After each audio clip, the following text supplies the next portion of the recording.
Welcome to the 153rd episode of the So Video Games podcast, where we talk about any game at all, including new stuff, old stuff, and anything in between. If we are playing it, we will be talking about it. Today we are recording on November 11th, 2019. Had to check my date real quick. My name is Brad Galloway. I am the editor of GameCritics.com, and 50% of this here show with me is co-host and raconteur extraordinaire Carlos Rodella. What's it? Welcome, sir. Welcome. How are you? I'm doing good. How are you doing? I am doing wonderful. I am very excited to be recording with you. Very excited to be doing another show. I look forward to this.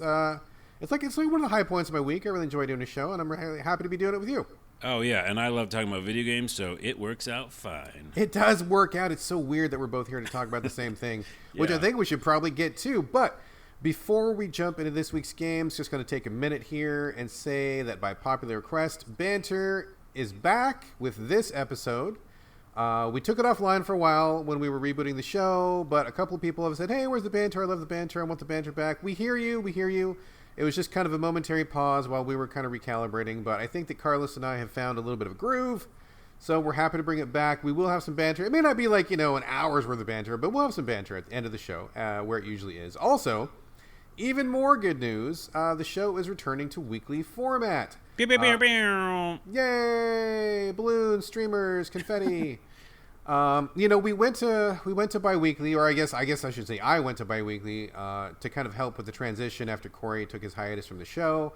But I think things are going real well. I mean, Carlos is like an amazing backup. I still love doing the show. It feels like things are kind of falling into place. So after a brief discussion, we both decided that we're good to go weekly again. Correct, Carlos? Yeah, I have to talk about video games. They're all just like piling up and inside my brain, and we got to get them out of there. Dude, you're not kidding, because especially this last week, I know, I was looking at the calendar thinking, okay, it's going to be 2 weeks to the next recording. And I was racking up so many games to talk about. I was already forgetting about the first games as I was adding the later games. I'm like, oh man, 2 weeks is too long. I can't do it. So I'm glad you're down. Yeah. And I'm also down with the banter because we both like to talk. And I thought, yeah, let's just do it at the end of the show. But we'll just actually after we're finished done talking about video games, we'll keep talking. We're just going to keep on talking, see where it takes us. So, folks, as always, looking forward to your feedback, your thoughts. We really do want to know what you think, and we want to be responsive and give you what you want. So, I feel like we're getting back into a good space, and I'm looking forward to kind of just getting the show back on a regular groove. So, thank you all for staying with us through this kind of transition. And I guess that's it. Let's, other than reminding you to send us your thoughts, comments, feedback at sovideogamespodcast@gmail.com. I feel like we're ready to talk about games. Are you ready to talk about games, Carlos? I am so ready to talk about games. All right, let's kick it off. Kick it off for us this week. Now, this is funny because you play PC games. I don't play PC games. I famously don't play PC games, but you do, which is cool. I still love and accept you. You have brought another mystery Steam game this week, and I have literally no idea what it is. On the script, it just says, random Steam game. So please, sir, what are you bringing? I will bring you something weird. And by the way, this is going to, I think, be an officially new thing every week. If you're down for it. I love surprises. Yeah. I like the idea because I play, a million cheap, weird Steam games. And or free. Lots of times they're free. Did you hear that sound? That's the sound of indie developers dying all across the internet. Oh, cheap, no. Cheap and weird. Oh! No, but I love weird. You know that. Oh, I know. That's just hilarious. Yeah. That's hilarious. So this is a free one, so anybody can play it, and I do like surprising you, so I think I'll do it every week. But this one is called NGU Idle. It's an idle game.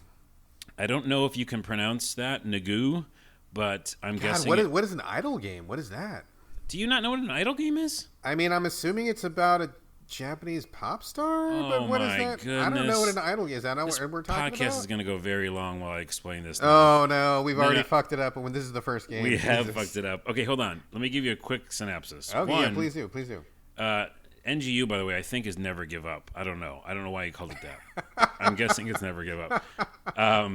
So idle games have been around for a while, and they started... Oh, wait. Wait.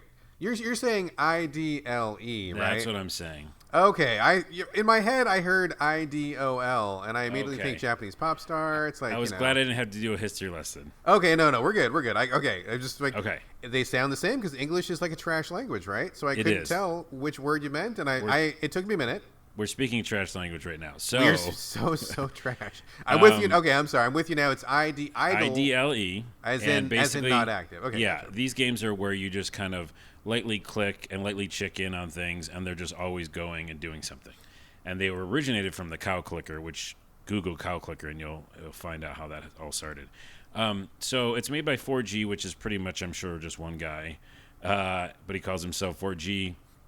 I might be wrong. If there's more people on the team, I apologize. But most of the game is told through these little text boxes that pop up, and it's from 4G. And he's like, I'm just a person, or let's just say I'm the guy who made the game. So I feel like he's the main person. So what it is, it's an RPG type-ish game. It's all just, text and some really crude cartoon, graphics and drawings of little goblins and things you might fight, and funny inventory items. And all you do is you basically have to fill up different meters, and you have energy meter, attack, and defense. But what's funny is that all of it's tongue-in-cheek, and all of it's like, self-aware of like hit points and role-playing games and all those kind of tropes. And so your hit points are like, these start at like 1.000 million. Oh no! Yeah, no.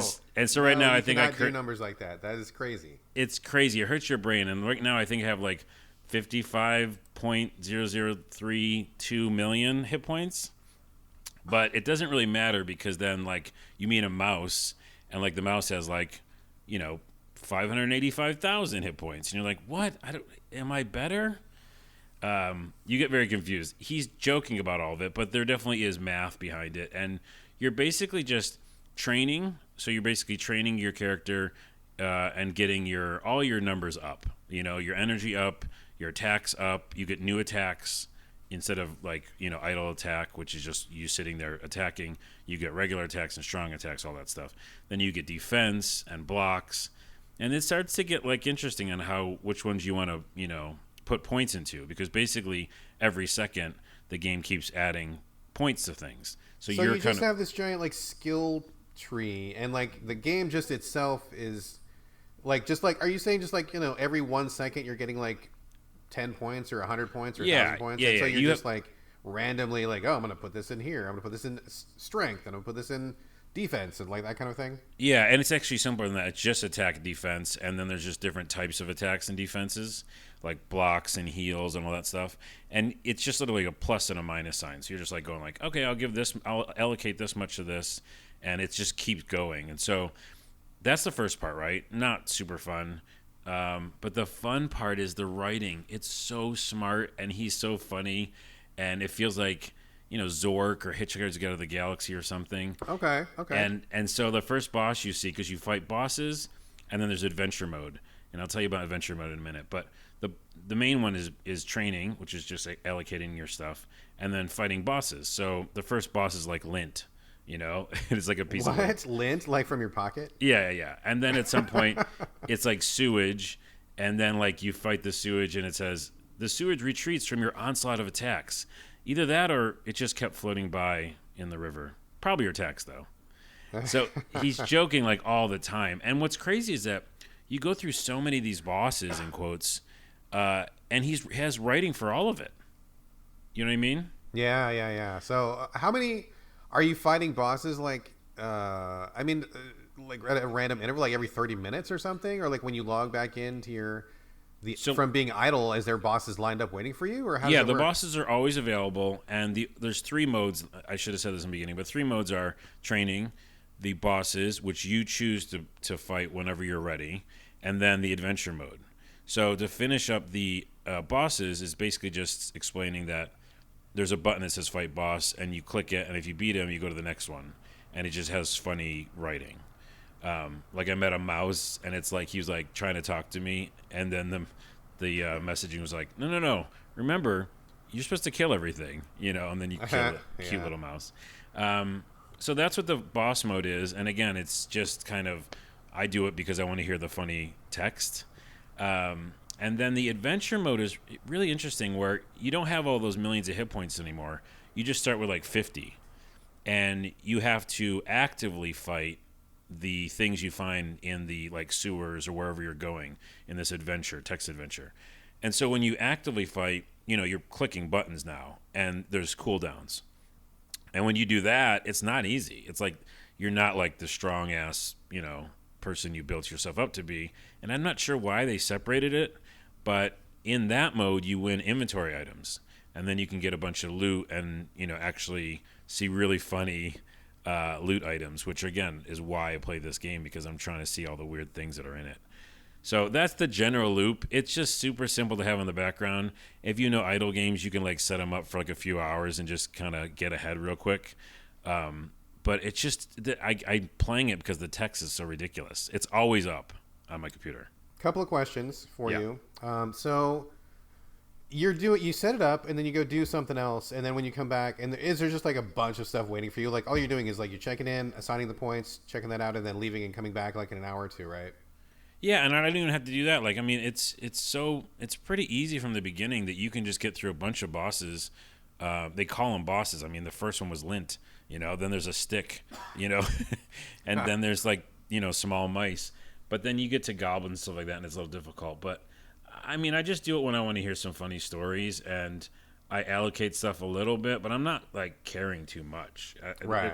He doesn't really want that. I think he just wants you to have a fun time and explore all the different things he's written, in these little stories and stuff. Oh, yeah, sure. I mean, I've played a couple idle games now that I know what we're talking about, and I think they can be pretty fun. And so when you go into it, are you just like clicking the mouse on a menu and just like kind of watching things go? Like if you just sat and watched it, is it just like him like running forward on a little prairie or something? Or like, what does it look like when you're actually engaged with it? Yeah, there's a really good one. What is that one on PS4 I played? Idle Warriors, I want to say. I know the Dungeons and Dragons one is the one you're thinking of. Yeah, I don't know what it's called right now because I am 40 and my memory recall is absolute trash. That's right. That one has more animation and stuff to look at. This is nothing. This is just like, old school graphics, like 8-bit kind of NES, like MS Paint. I'm sure people are listening like, what's MS Paint? I don't even know what that is. So it's old school drawing program. Yeah. It's not about that. It's just really about like, I didn't expect anything. I was like, I'll try an idle game. It's free. And then I was like, oh wait, this is funny.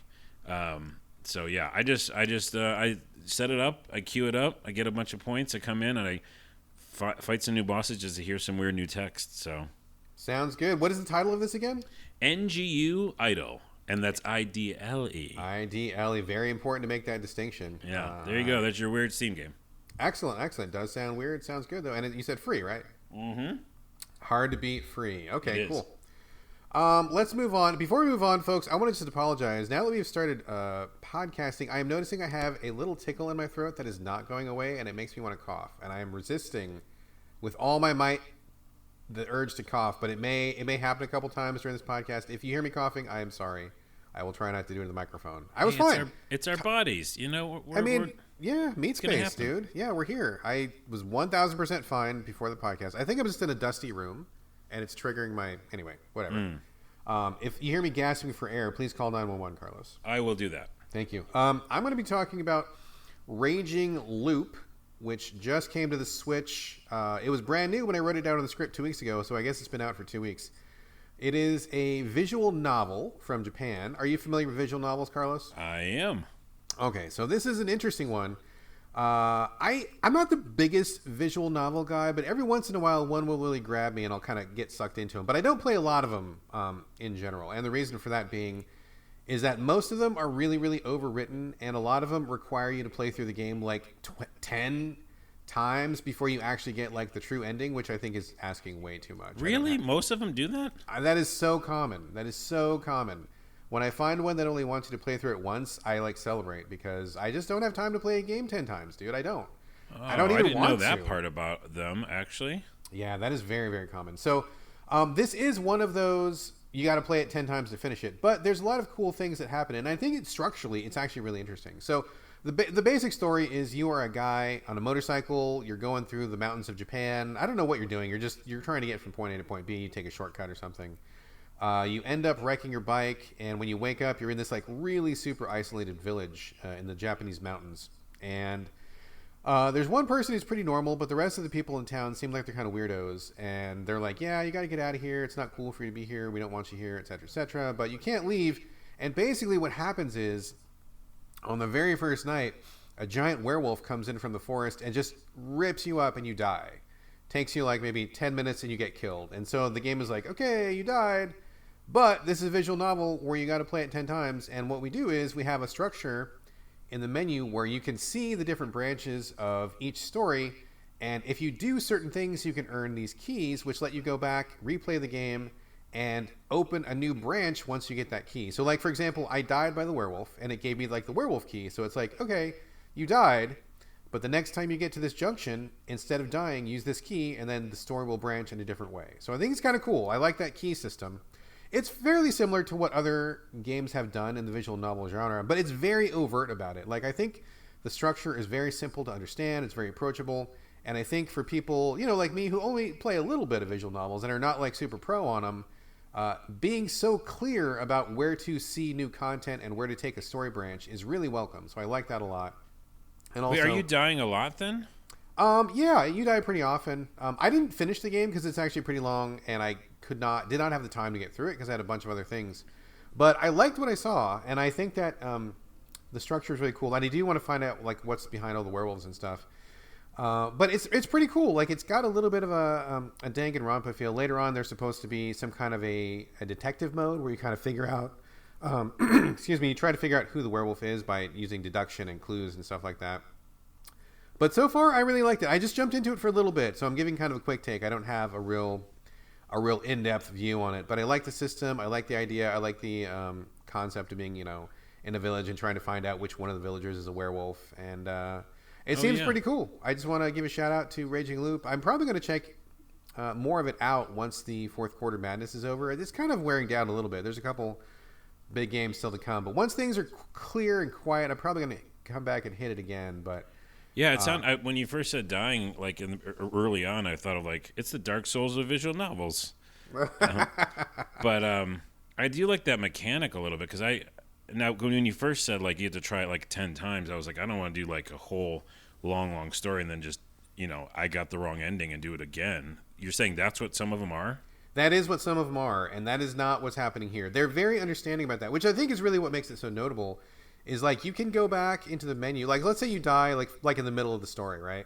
So you know what happened to kill you. You start the new game, you go back into it, and then you can look at the branches of the story in your menu, and you can be like, oh, okay, well, I died at story choice number 17. I can go back to story choice number 16, and then I'll make a different choice and just pick it back up from that point. Oh, you don't have to start over. No, not so. Some games do make you do it, but this one doesn't, which I think is really nice and realistic and pleasant, and I respect that. So yeah, you can just jump back in and just pick it up where you died and keep going from that point. Like you're looking at a choose your own adventure, and you're kind of like just going back to the branch you want to do differently. It lets you virtually keep your finger on that last page. That last page. You kids listening? Do you remember Choose Your Own Adventure books? If you don't, go to a bookstore. What are books? Bookstore. What is a book? Oh, no. We'll talk about books later. People need to read books. But anyways, yeah, that's what you would do. You'd hold, you'd be like, oh, I just died by slime or something. And you'd have to be like, well, let me go back to that last page and not die by slime. Yeah. So I like it. I like its take. I'm going to come back to it, and I really like the mechanics of it. I've heard some people describe it as like a beginner's visual novel, which I don't know that I necessarily agree with that because I don't think there's anything mature or seasoned about having to replay an entire game. That seems kind of like wasteful to me. But I like it. I think it's really cool. And if you are into the market for visual novels, this seems like a good one. Cool. Right on. Carlos, I'm turning it over. That was on the Switch, by the way. That was Raging Loop on the Switch. Carlos, your turn, my friend.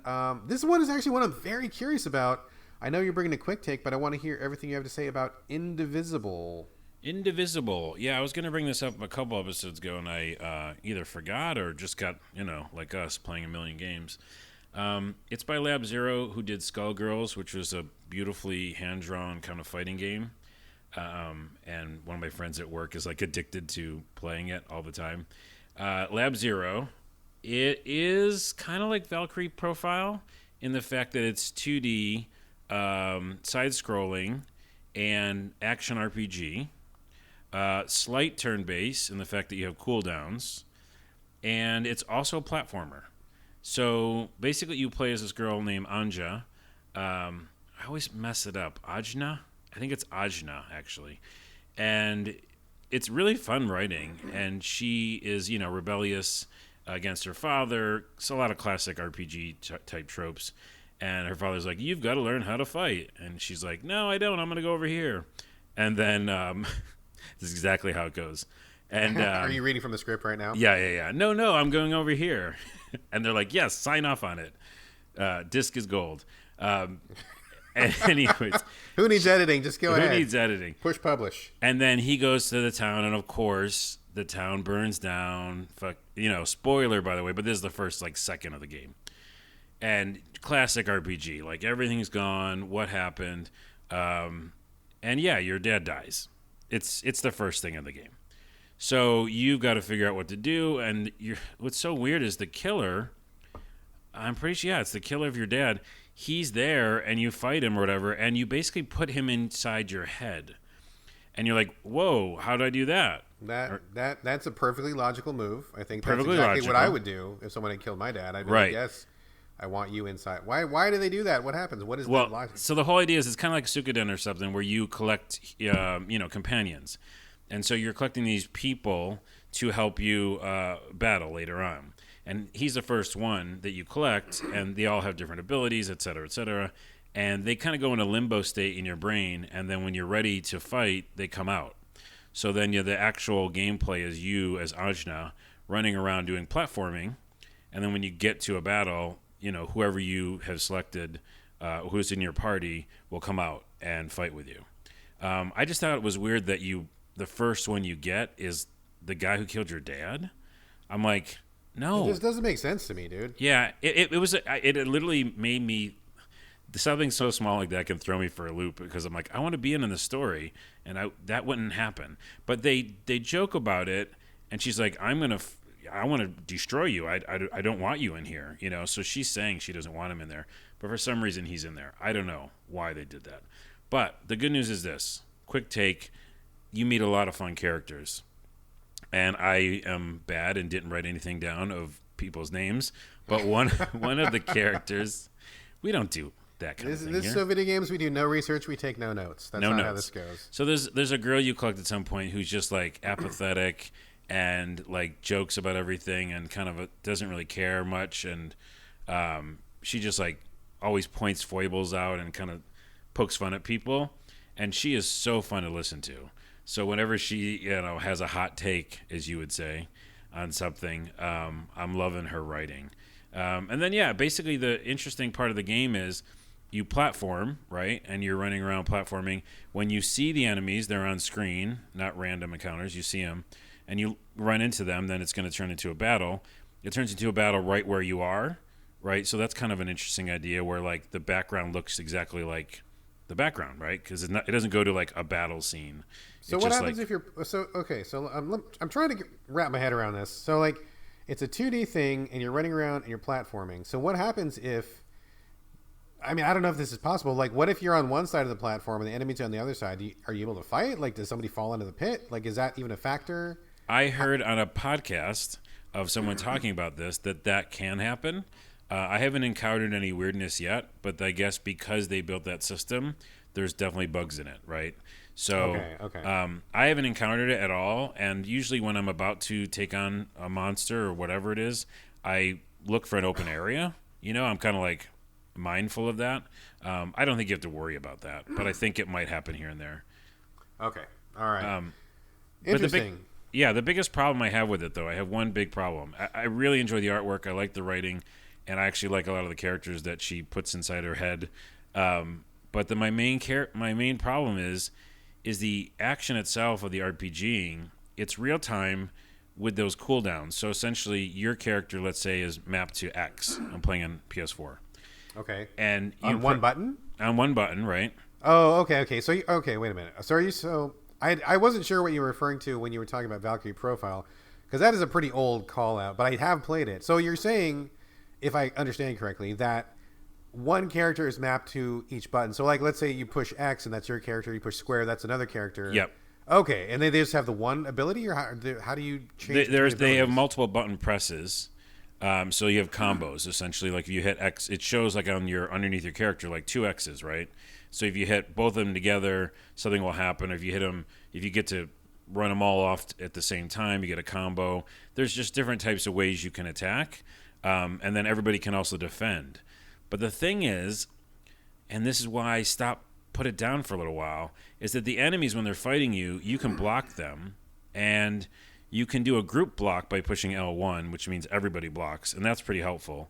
But it takes energy, and there's cooldowns on all these things, so you can't really do that all the time. So in order to block on the actual person getting attacked, you've got to hit their button, and that's annoying as shit because sometimes you can't tell what person's going to get hit in your party. I was just going to ask, is there a way that you can tell, or do you just have to guess? You just have to fucking guess. Unless some sort of tell is happening that I'm missing. Which, by the way, if I can figure that out, if someone listening is like, Carlos, you idiot, let me know. Or I can actually use Google or something. But it seems like there's no tell. Because if there was, I would be having much more fun with it. But as it stands, I use L1 to block for everybody. And that just seems like, I just feel like I'm getting lost in it. Do you know what I mean? Yeah, I mean, if you had to block and you didn't know who needed to block and you were taking random hits, that would piss me off real quick. It sounds crazy. I wonder if it's a bug. I mean, that seems like a really bad decision. I mean, I haven't played the game, so I can't say for sure, but hearing you describing it, I'm like, how? I mean, there's got to be some way for you to know where to. It sounds crazy to me. Maybe there's a glitch or something. Who knows? I don't. We'll take it offline and I'll look, and I'll use the internet to research. Like something we should do sometimes. We don't do that on this show. I know. I'll do it off the show. There. Yeah. And I'll get back to it. But I will say this: the art, awesome. The idea is really interesting with platforming, and it's actually really fun to platform. You know what I mean? Like they built a kind of fun game to run around and traverse. You have all these different type of abilities. You can walk kind of in a way, jump off walls and stuff, and there's a lot of fun to be had there, and the writing's really fun. I really like it, but I'm frustrated with the combat. So let me get back to you on it and see if I can revisit it. Yeah, let me know what you think, because I've seen this one a couple of times, and I believe that there's even a demo, or there was a demo, or maybe it was a beta that was available on PS4 a while ago, which I did play for like 5 minutes, but I didn't. There just wasn't a lot there. I didn't play it for very long.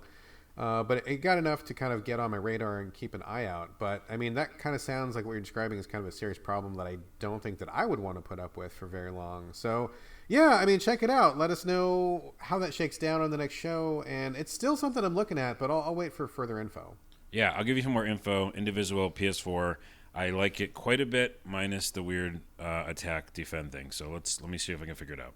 Yeah, check it out. I believe it's on I think it's on every platform too. Last I checked, I don't know for sure, but I think it's on every platform. Okay, couple of real quick takes here.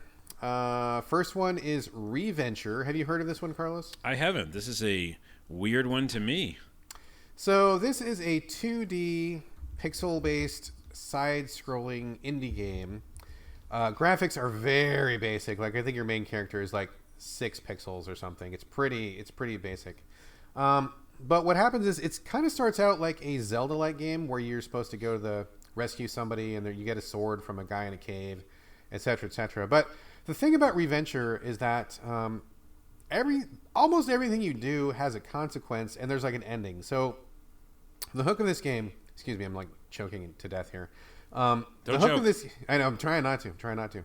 The hook of this game is that there's like I think 100 different endings, and sometimes you can get them just like really quickly. For example, you leave your house and you pick up the sword, and the guy that gives you the sword is just like the old man in the cave, just like in Zelda. If anybody has played, the original Legend of Zelda, and he even says like it's dangerous to go alone. It's like a nice. pretty obvious call out. But if you pick up that sword and then immediately hit the attack button and stab him, he dies. Like it seems like he should be not able to be killed, but you can totally kill that guy. And if you kill that guy, then it goes to an ending and it says, oh yeah, the hero mysteriously killed this guy for no reason. We're not sure why he did that, but we had to throw him in jail because he's a murderer. Wow, I love that. Yeah, and so that's the end. There's like you can kill like everybody in the game, and each one has its own different like weird ending. If you do other things too, like if you instead of going to the castle to talk to the king, if you jump into the water and just drown, it'll be like, yeah, he like walked into the ocean. We don't know why he drowned himself, but that's it. And the kingdom did not get saved. And like all these little things happen. So that's the hook of the game, is like they want you to try to push the boundaries of the game to find all 100 endings. Some of them are really funny. Some of them are maybe they don't land as well, but I think they're still kind of funny. But if you are the kind of person who number one, you got to dig indie games, because this game is indie as shit. But if you like indie games and you like the idea of like every little action you have having some kind of a weird consequence and trying to do like stupid stuff to trigger an ending, then this is your game. That's what this is all about. I thought it was pretty clever. I just dipped in for a few minutes. It wasn't something that I was gonna play like all the way through right now. But so you think you're gonna get into that, Carlos? That seemed like your thing. Yeah, I'm like now really interested. I'm just gonna pick it up on Steam like in 2 seconds as soon as we're done with this podcast, because I do love a bunch of endings. I'm wondering if they give you something special for like getting all of the endings. I believe they do. They do. And just as a side note, I only played like maybe half an hour of it, and I thought it was pretty neat. I thought it was worth bringing up on the show.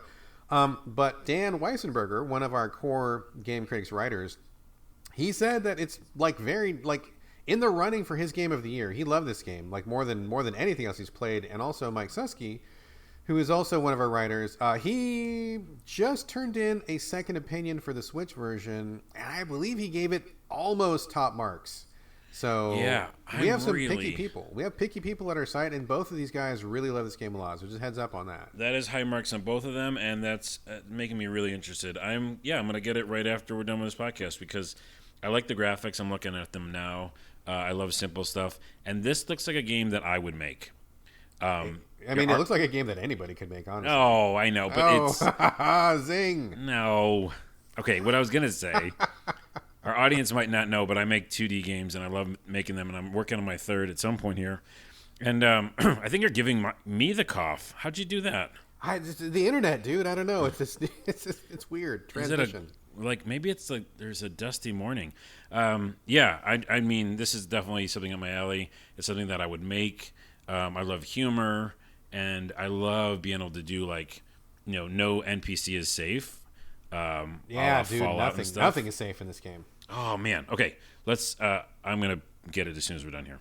All right. If you get it, come back at some point in the future. Give us a quick update. Let us know what you think of it. That was next episode. Yeah. Next episode. This was Reventure, currently on PC and Switch, I'm pretty sure. One more quick take for you.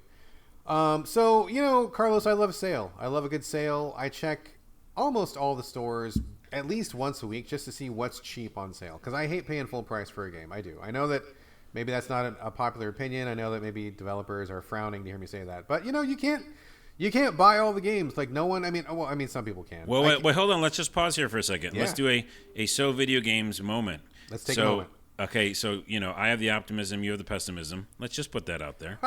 I have the... Or you have the you're looking for every sale. You're not going to buy things unless they're like some sort of deal. I buy everything almost at full price. Oh, man. You're definitely on the other end of the spectrum then. No, but see, look at this. Now they love our podcast because they know that at least one of us will be like, yeah, I'll buy it at launch for whatever you're saying. All right. Well, okay. We got it covered then. Carlos, we'll buy your game at full price. I will almost never. I do sometimes, but almost never buy your game at full price. So I guess... You're going to make a sale either sooner or later, but I guess you'll still make a sale. But okay, good to know. So I love a sale. And I was on PSN maybe 2 years ago when Cat Interstellar went on sale. Obviously, like some kind of small indie game. I love indie games. I know you love them too. And I love indie games that come to console because I don't play anything on PC. So I'm like, okay, cool. I'm going to take a look at this. Seemed like a sci-fi... I don't want to say hard sci-fi, but it seemed like a sci-fi oriented thing where you play some kind of a little like robo drone that is sent into a colony of androids to help them out with whatever task they need to do. Because you're a drone, you can fly, you have a couple like tools that are bolted to your chassis that the androids don't have. They need your help to do a couple, things. So you go to help them out, and it's on Mars, and it just seemed kind of like a thoughtful, quiet, no combat, no platforming, just kind of a, hey, we're doing a sci-fi story. We're on Mars. We're gonna explain some stuff. It's gonna be cool. I love sci-fi stories like that. I don't want to call it a walking sim, but it's kind of that flavor of where you're just kind of observing things. Maybe you do like a one or two like super super simple puzzles, but you're actually just there to kind of like take in the environment, talk to the androids, that sort of thing. So that was really like, okay, cool. I'm checking this out. Bought it 2 years ago. Didn't touch it this entire time. Not for 2 years. I would look at it every once in a while when I was reviewing my PSN library, and I'd be like, okay, oh yeah, I still have that Cat Interstellar. Yeah, I'm gonna play that someday. And I just never got to it. And then this week, I had pre-ordered Death Stranding, which we are not going to talk about on this episode. No, we aren't. But I pre-ordered Death Stranding, and I knew that was a big game, and I didn't want to start anything that was big because if I started something, I mean, this was like the Wednesday before Death Stranding launched, right? And I knew it was coming out like on Friday. So I'm like, if I start anything now, I am going to drop it 100% for Death Stranding as soon as it comes out, and I don't want to do that. So I got to find something short, something quick, something that is easily digestible that I can get through. And I'm like, oh, Cat Interstellar. I've heard it's only like a really, couple hours long game. I'm going to check this out. Jump into it. And it was perfect. It was exactly the thing that I wanted to play because it was very short. I think altogether it's like an hour. Really? It's an hour? It's like an hour. It's maybe even less than an hour. It's like really, really quick. No, I'm saying that because I'll get to this after you talk about it, but I have played it and I felt like I couldn't get to the ending. No, I never got to the ending of it. Okay, well we'll talk about this in a second. So okay. I started up, and I dig it. I like the tone. It's like you start off as this drone. You're talking to the androids. The androids are like, "Oh, we're glad you're here." And it's ironic because the game is called Cat Interstellar. You are a drone. Your name is Dog. So I kind of laughed at that. I thought that was funny. And it's weird because whenever you meet a drone, they're always like, "Oh, hi, dog. What up, dog?" Or like like it's like a joke. It's a dumb joke, but I found it humorous anyway because I'm weak like that. So anyway, it's interesting. Now, you said you didn't finish it, Carlos. I know you probably played this a million years ago. Do you remember anything about it?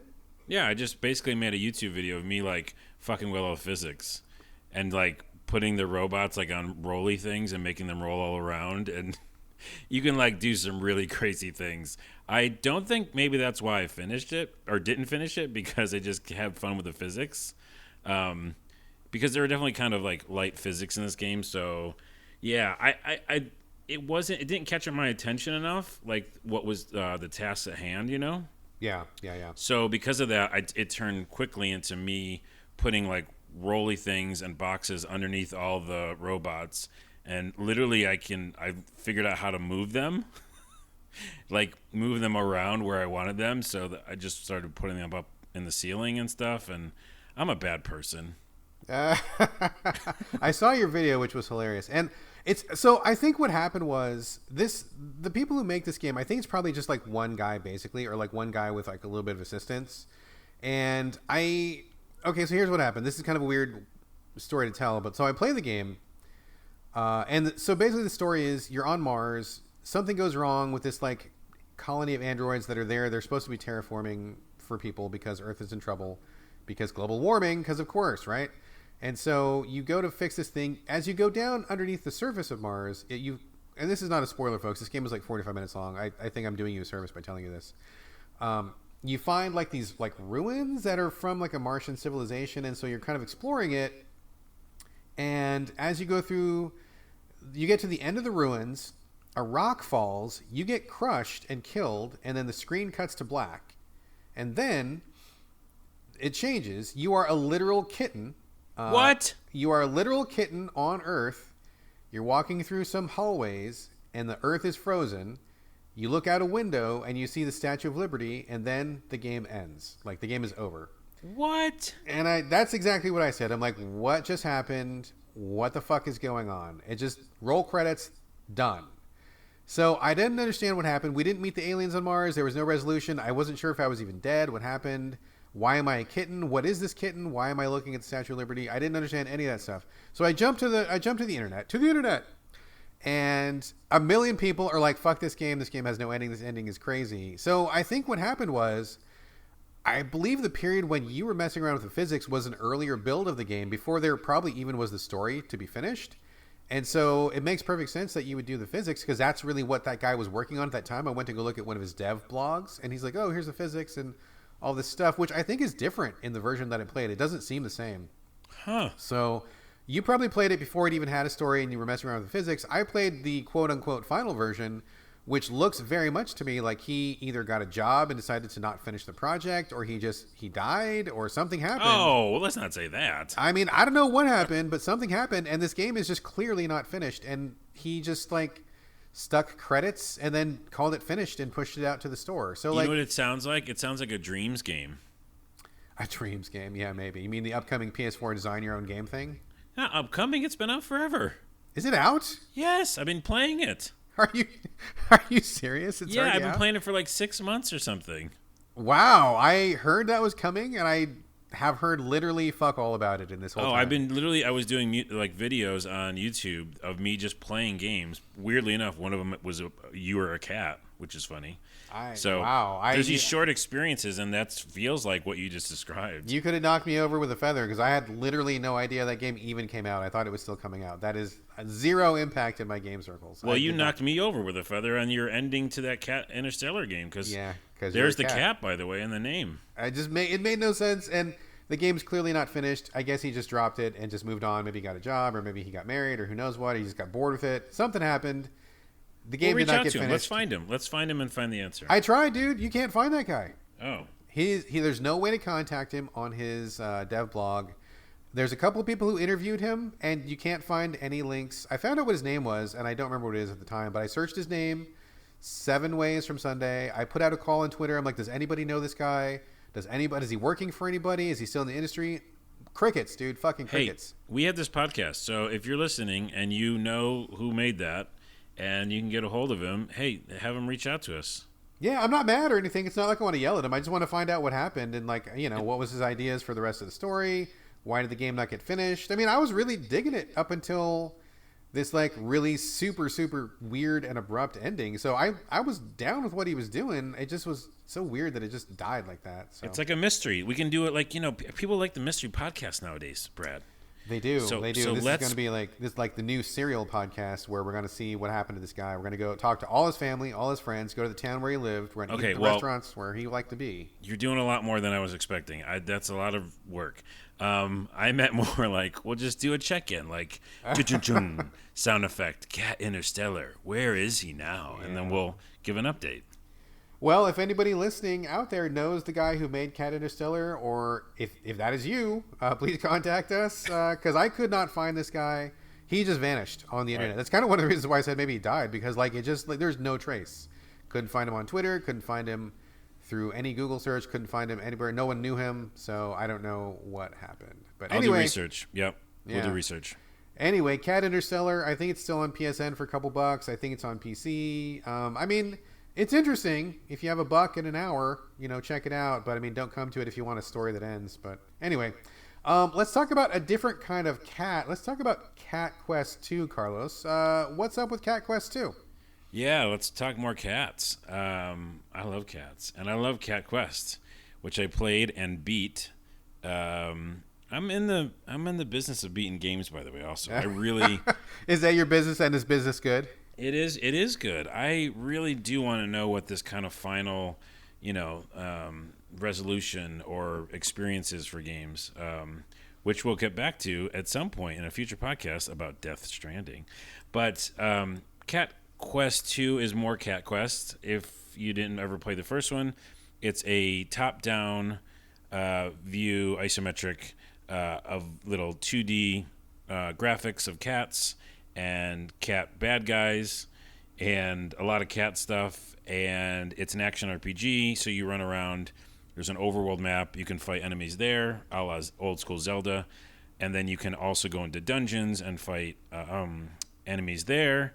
And there's quests, obviously, cat quests, and there's like a million, little quests, like, oh, go help me do this, and then you go do something, and there's a dungeon or a boss or something, and there's a million cat puns. So if you like puns and cat puns, you've got like every, I don't know, few seconds or something.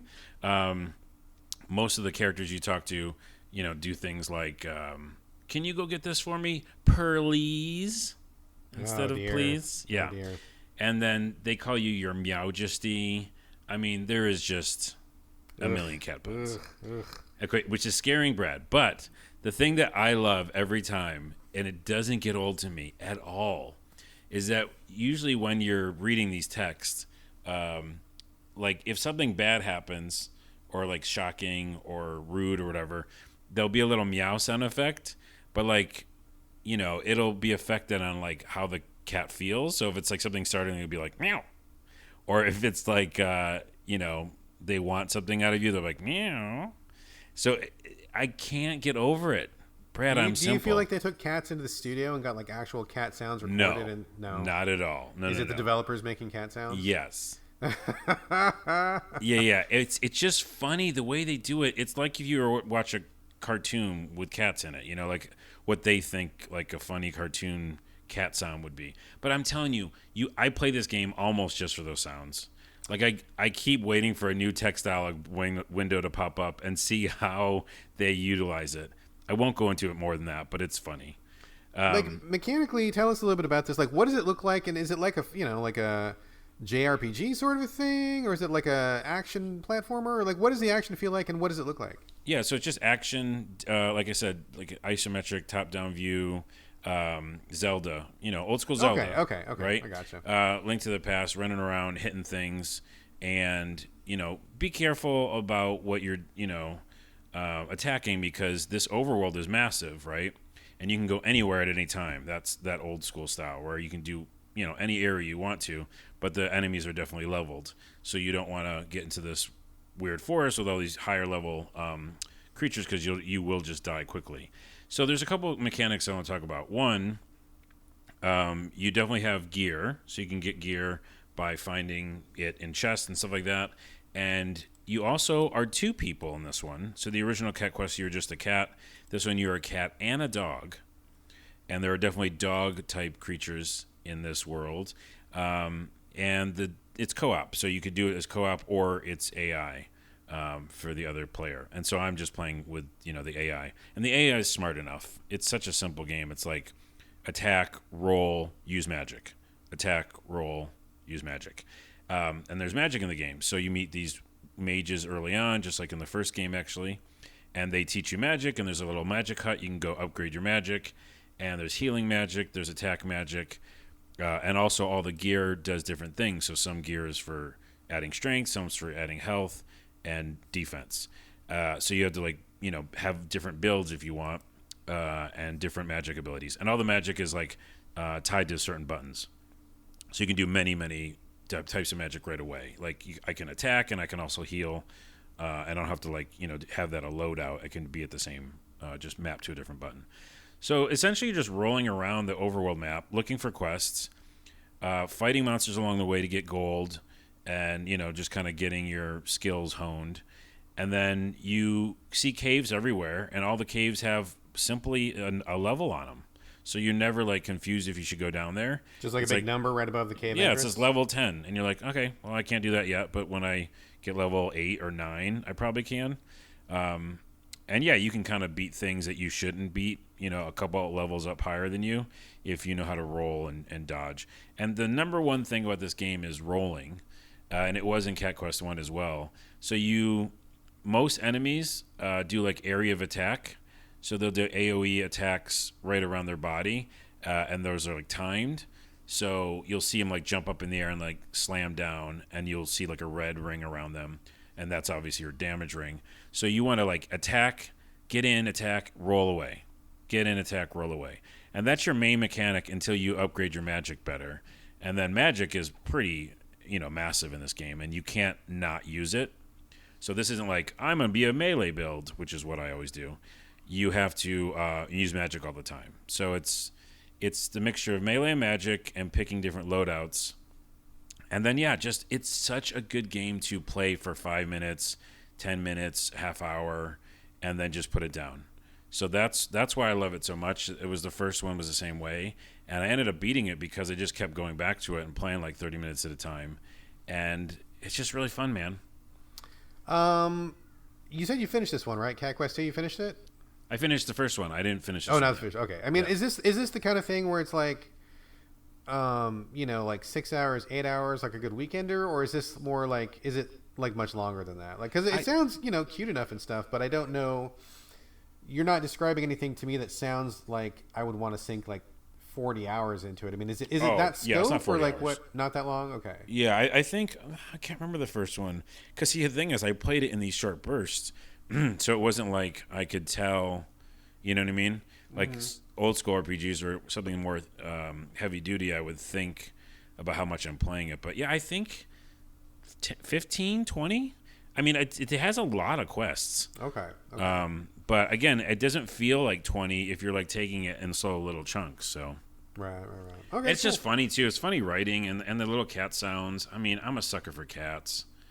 I am not. I don't. You like are not. I am not a cat person. So that you're not really selling me on any of this. Although it sounds like a cute enough game, but yeah, I didn't think I would sell you on this game at all.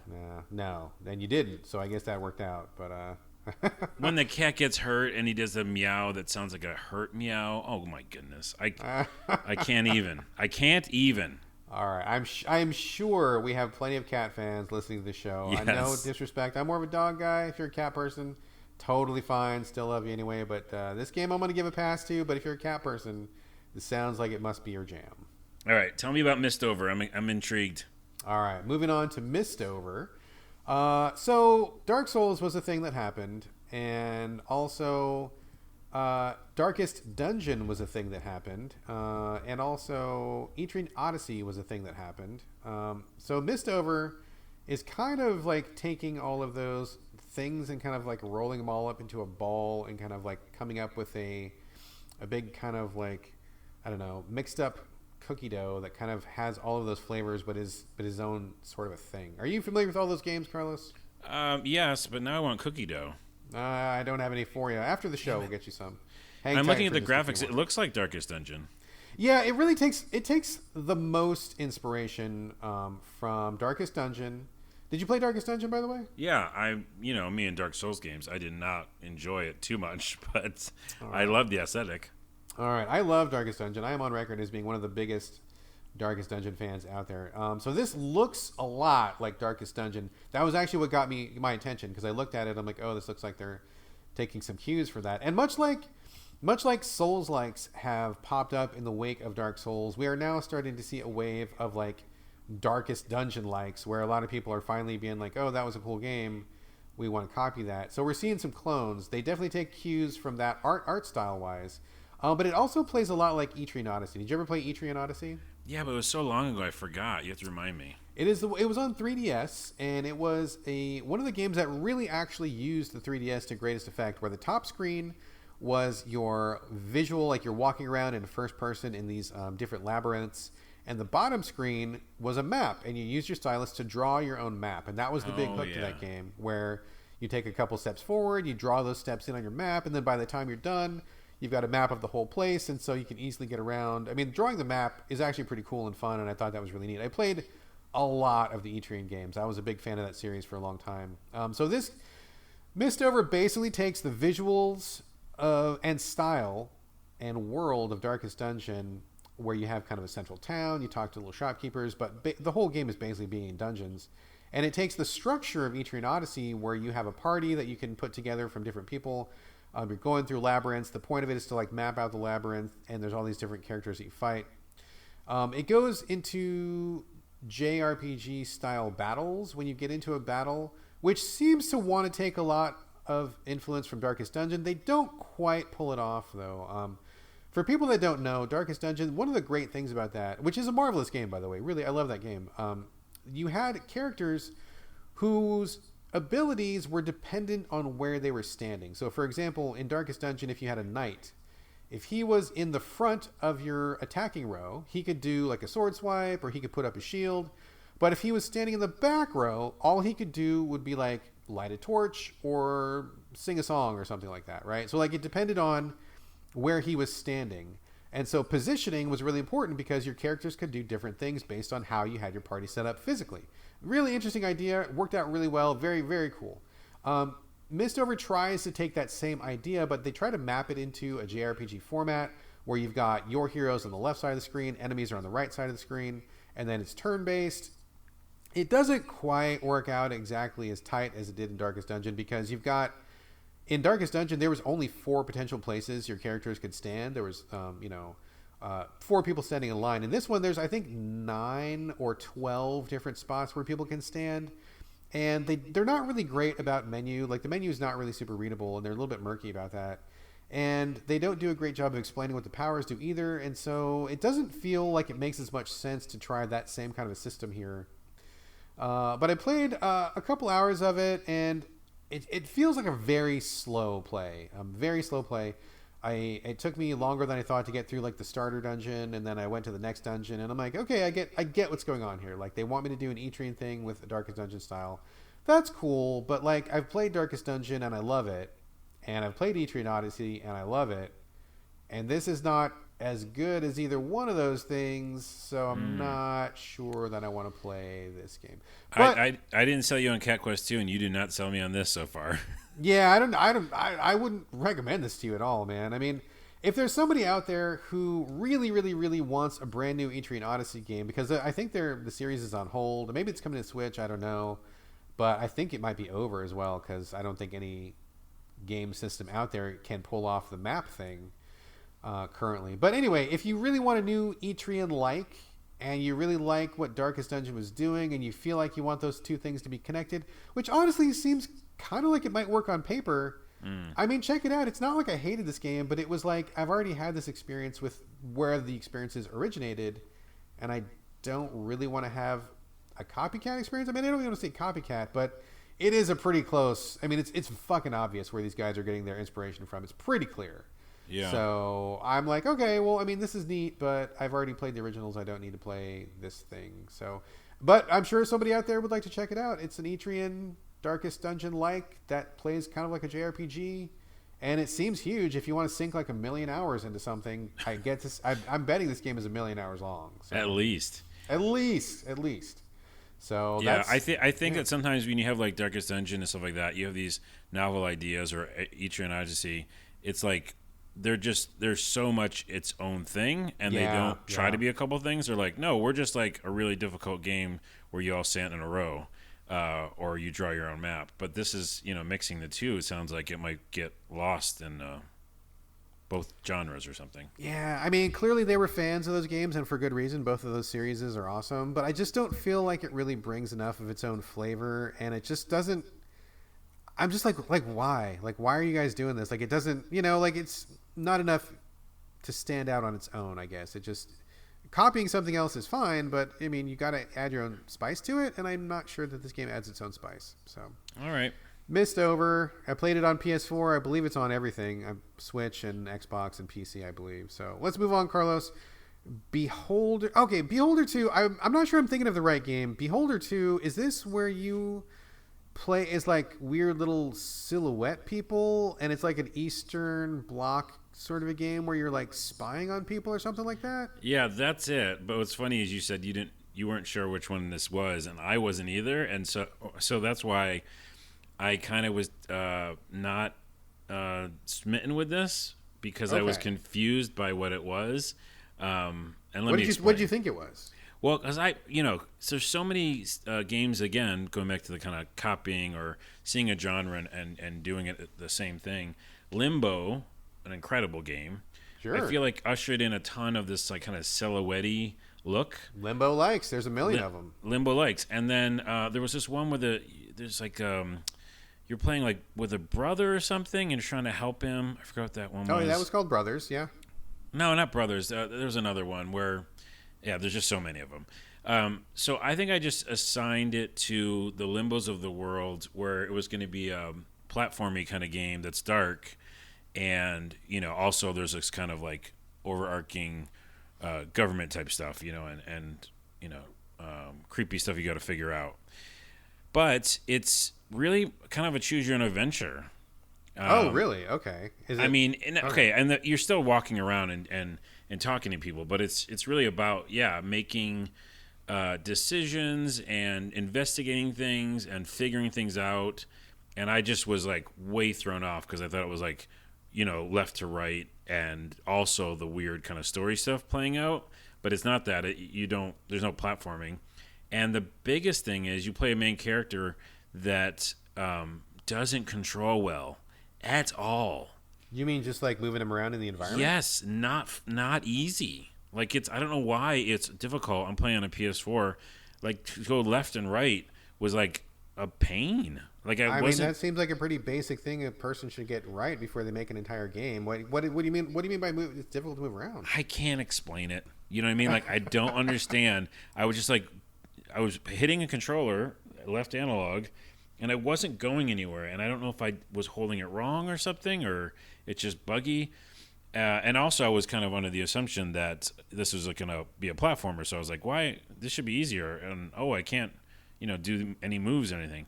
So that aside, this is kind of a quick take because I really didn't, get too far into it. Was thrown off on, the whole thing. And then in the beginning, you basically go to, you're a main character and you go to, I don't have a ton of information about the game because I only tried for 2 seconds. But your character is a silhouette person and is basically at this corporate office, and one of your jobs is to kind of go through people's papers, which is like Papers, Please. Very good indie game. And, after a lot of dialogue windows, which was way too many for me because I was blown away that this was not a platformer game, I get to this window and I'm starting to process people, and check on if they... if there's something I should be fishy about them or whatever, if I should process them through. And I literally was like, fuck this game. I don't want this type of game. And then I was like, wait a minute, am I Brad? I just said, fuck this game and super early on. No, I'm just kidding. Yeah. That doesn't sound like you at all, Carlos. I'm kind of surprised. know. I didn't feel like me. So I want to go back and give this another try because I looked it up on YouTube and it was like, no, there's more choices and you're definitely trying to figure out stuff that's going on in the world.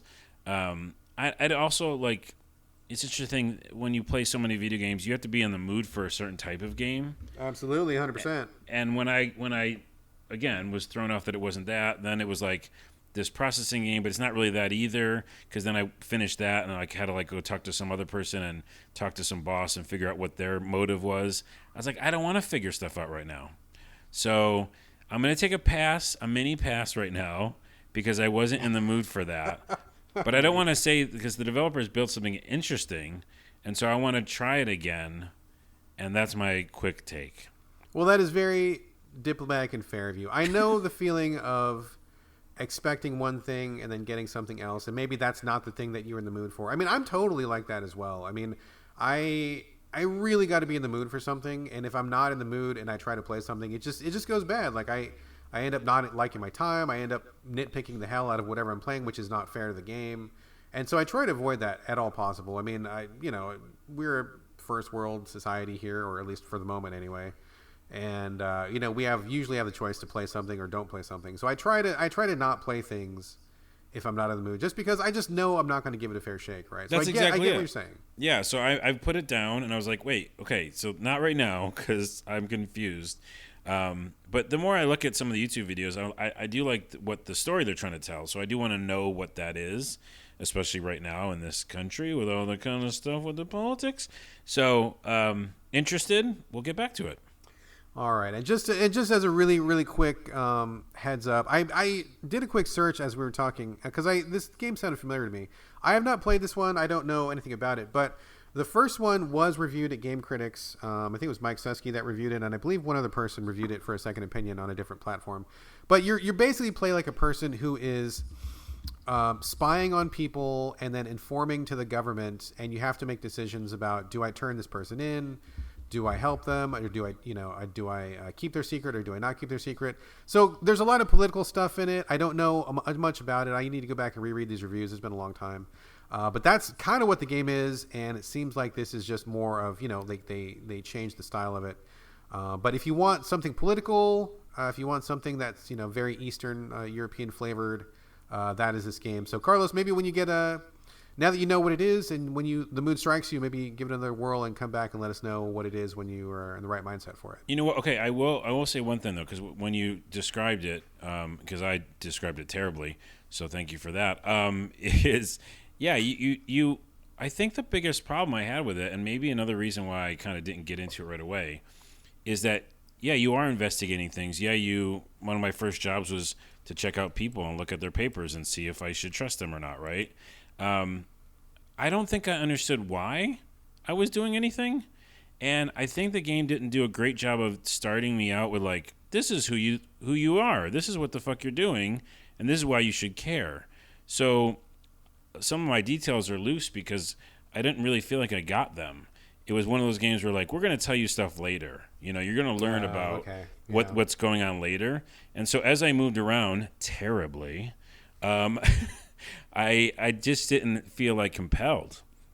So I think that in my defense is why I didn't understand why I was investigating stuff. You know what I mean? Sure. I mean, I think that's fair. And I mean, honestly, maybe they were expecting you to know the first game. Maybe, sometimes developers make that mistake of assuming a player knows more than they do, or like, of course you played my first game. Why would you be playing number 2 if you didn't play number 1? So I'm not going to bother with the explanation. I don't know if that's the case in Beholder, but I've played many games where the developer wrongly assumes that the player has more knowledge than they do, and starting things is hard, and a lot of people don't get it right. So I don't blame you if you feel like A, you were expecting something totally different, and B, you didn't really get walked into what it was properly in the first place. Yeah, that makes sense. So, all right, we will get back to Beholder 2 at some point in the future, but there you go. That's a game that exists. You can check it out if you like. I am going to move on to a game which is both great and hugely disappointing. I was playing Sea Salt, which is made, I think, by 2 people. Came out on the Switch. It's also on PC. I don't know if it's on the other platforms. It may be, but it's very low tech, so I wouldn't be surprised. It seems like an easy port to other platforms. Basically, have you heard of this, Carlos? Do you know Sea Salt? I haven't. I'm looking at the graphics now. Do no research for the show. We don't do any research. So what happens is you play a minion of Dagon, who is like one of the lower subordinates to Cthulhu. So it's got kind of a Lovecrafty kind of feel to it. What happens is you've been helping the archbishop of this little oceanside town. You've been giving him, Cthulhu benefits. I mean, that has a different connotation than what I meant it to be, but that's a whole other podcast. That's a whole other podcast. We're not going to get into Cthulhu benefits right now, but you've been giving him money, you've been giving him power, you've been giving him dominion over the town, and he's been your faithful servant. And then one day Dagon is like, okay, you've had your run, now I want you to sacrifice yourself by throwing yourself in this pit. And the archbishop is like, nope, not going to do that. So he decides to rebel against you. So in revenge for him not being a faithful servant and killing himself when you ordered him to, you summon all of these like Cthulhu-esque monsters to go and kill him. So what happens is the archbishop leaves, he sends his knights out on the attack, he barricades himself up in a castle, and you, the Dagon Cthulhu spirit guy, you command these monsters. It ends up being a little bit like Pikmin. If you've ever played Pikmin, Pikmin, Carlos? Okay, so you do not see yourself on screen, but there's a little cursor that you control, and you can summon different kinds of monsters. Each one has its own strength and weaknesses. Like one monster is really great at attacking, but is weak on defense. One is really slow, but he really hits hard when he gets you. One causes people to walk slower because it leaves a trail of slime behind him, etc., etc. Like if you've read Lovecraft or like the Cthulhu mythos, like all of the monsters here are vaguely like of that sort. And so you choose which monsters you want to summon, and then you command them Pikmin style by using your cursor around the environment, and then the monsters will go follow the cursor where you direct it, and then when you push a button, they will attack whatever is nearby. So you're basically taking a mob of these like monsters and just like ransacking the town. Each level is like one part of the town. Like one part is like the docks. You go to the docks, like rip that part up. You get to the next part, it's like, the wharf or something, and then you get to like the town, like the lower part of the town, the upper part of the town. So it's 2D, top down, really super, super basic pixel graphics, but I think it looks good for what it's trying to do. I think that it captures effectively the dark kind of Cthulhu-esque kind of tone to it. And I think the idea of being a swarm of Lovecraftian monsters like rampaging through town is pretty dope. Like I'm down with that concept. And it's interesting because there are different enemy types which have different movements. So like, for example, you get to the village and one guy has like a torch, And so you got to kind of wait for him to take a swing with the torch. And if he misses you, you pull your monsters back. He takes a swing. He misses. Then you like surge them forward and like overtake him when he is still trying to recover from the swing. There's other guys that like have like a rapier, and you'll see them like charge up, and you got to get your monsters out of the way. Let him take his swing with the rapier. He'll like dash forward, and then once he misses, then you like come in and get him. So there's little micro strategies for each little townsfolk person that you find.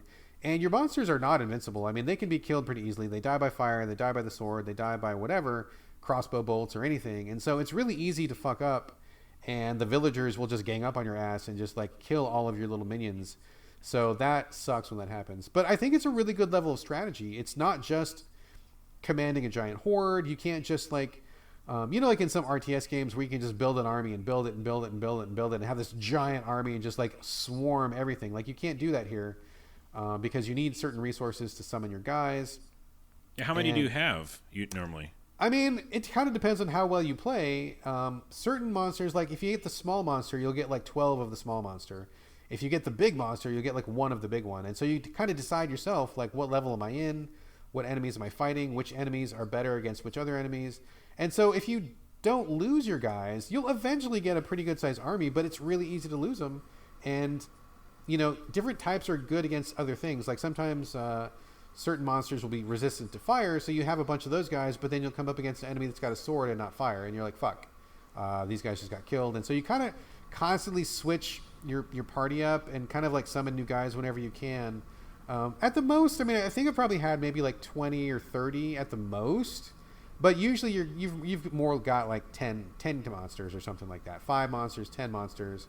It's not like a giant army. Like it's a small mob, I guess, basically. Right. And they're not like they're leveling them up then, right? No. Like they are the way they are. Like your guys never level up. You summon which guys, they have their set powers, their set life, their set abilities, and they don't change like that. But you do get more as the game goes on. You unlock more different types as the game goes on. You get like a guy that can bring some of your dead enemies back and fight for you. There's like a healer that heals your army up. There's one guy that bursts into smaller guys if he dies. There's all sorts of little different additions that go as the game goes along. So good strategy in the levels, pretty fast action. I like the way it handles. There's a pretty good level of challenge. Not overwhelming, but it's not a cakewalk either. And there are boss levels where the bosses have little tricks to them, and you've got to kind of figure out, what mix of enemies is going to be the best, best strategy for whatever boss you're up against. I mean, overall, really good game.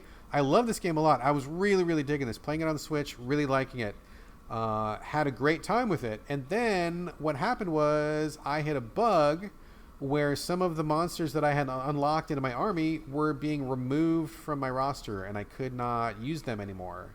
So, great. Yeah, big problem. And at first I wasn't sure if it was a bug or what was going on. But I reached out to the developers, and they're like, yeah, it actually is a glitch. We are working it out on Switch. It's not on any other platform. Something about the Switch platform fucked up their game. And so what ended up happening was I was progressing through the levels. I got about 3/4 of the way through the game, having a great time, loving it. And I unlocked some of the higher level monsters that you're supposed to, that you need in order to keep progressing. You gotta get your tougher guys. And the tougher guys kept vanishing from my roster, so I couldn't summon them. And I was not able to complete the higher levels with just the lower level peon guys. So I had to stop. I could not make any progress, and it is literally a bug. So I hate to see that. I hate to say it. If that bug hadn't have happened, I'd be singing this game's praises, and I would give it a very hearty recommendation because I thought it was great. I really loved it a lot. Great fit for the Switch. Great idea. A darker, more aggressive Pikmin, I think, is a great thing. But you gotta wait. You gotta wait. The last time I talked to them, the developers, was a couple days ago, and they said the patch was still like a month out. Yeah, I bet they built it for PC first, right? So absolutely, you don't have to wait if it's on Steam. Go pick it up on Steam. Yeah. I mean, it feels like a great Switch game. It's like bite-sized. I think it handles great on Switch.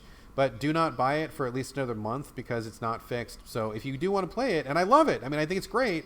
Check it out on PC for the time being, or otherwise, wait like 30 days, and the patch should be on Switch. So. I think you gave me 2 games today that I'm going to check out because I like this idea. I like Reventure. I'll probably buy both of them. And I have a question about sea salt. I saw on the graphics there was some cards though. There's no cards in this game, right? No. That's just how you select your monsters. Like, it looks like you have cards. There's no cards. It's just like a menu where you go to the menu. A deck of cards comes up, and whatever card you pick, and you can just choose them. There's nothing random about it. It's just the way they made their menu look. It looks like cards, but cards have nothing to do with it. It's just like, this card is a squid monster, and this one is like a crab monster, and whatever. Like, you just choose. There's no randomness. It's not a deck builder. There's nothing. There's no chance to it. It just looks like cards, but it's not cards. Okay, cool. Then I'm in. I was sometimes I get scared when it's like too many different genres, like we were talking about. No. Like, It's just imagine bloodthirsty Pikmin in a Cthulhu world, and it's simplified and streamlined, and that's exactly what this game is. I think this game is great, and I am heartbroken that this bug happened, because I really want to recommend this to everybody, and I really wanted to finish it.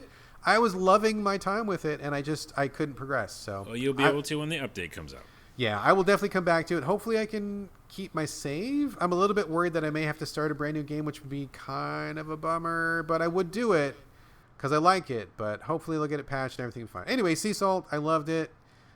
Check it out in a month, or check it out on PC now. I think it's great. I'm gonna start it so that I can like be ahead of you. You will probably finish the game before I do. Probably so. All right, so we have two more games left, and then we've got your closing segment, Carlos. Let's talk about The Outer Worlds for a second. We talked about it on the last show. It had just come out by that point. I had said I'm a big New Vegas fan. You had jumped into the game, and you were loving it, and I was having a good time with it too. But at that point, neither one of us had finished it. So let's circle back. Carlos, why don't you take the lead on this? The Outer Worlds, did you finish it? Did you like it? What are your thoughts? Also, do we think we need to spoil anything about this, or can we keep it spoiler free? I'm gonna give you a quick summary of what I think. At the very end, I might say one thing that's a little spoilery, but it's so small that I think it's actually a pro tip.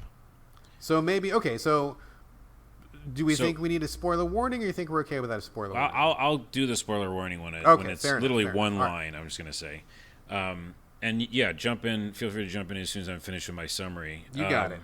But yeah, I think one of my favorite games of the year. I've been waiting for a game like this. Obviously, I live in New Vegas. I love Fallout 1.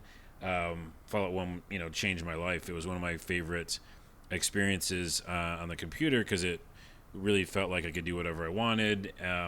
Anyway, so this game is smaller, right? It's not a massive game.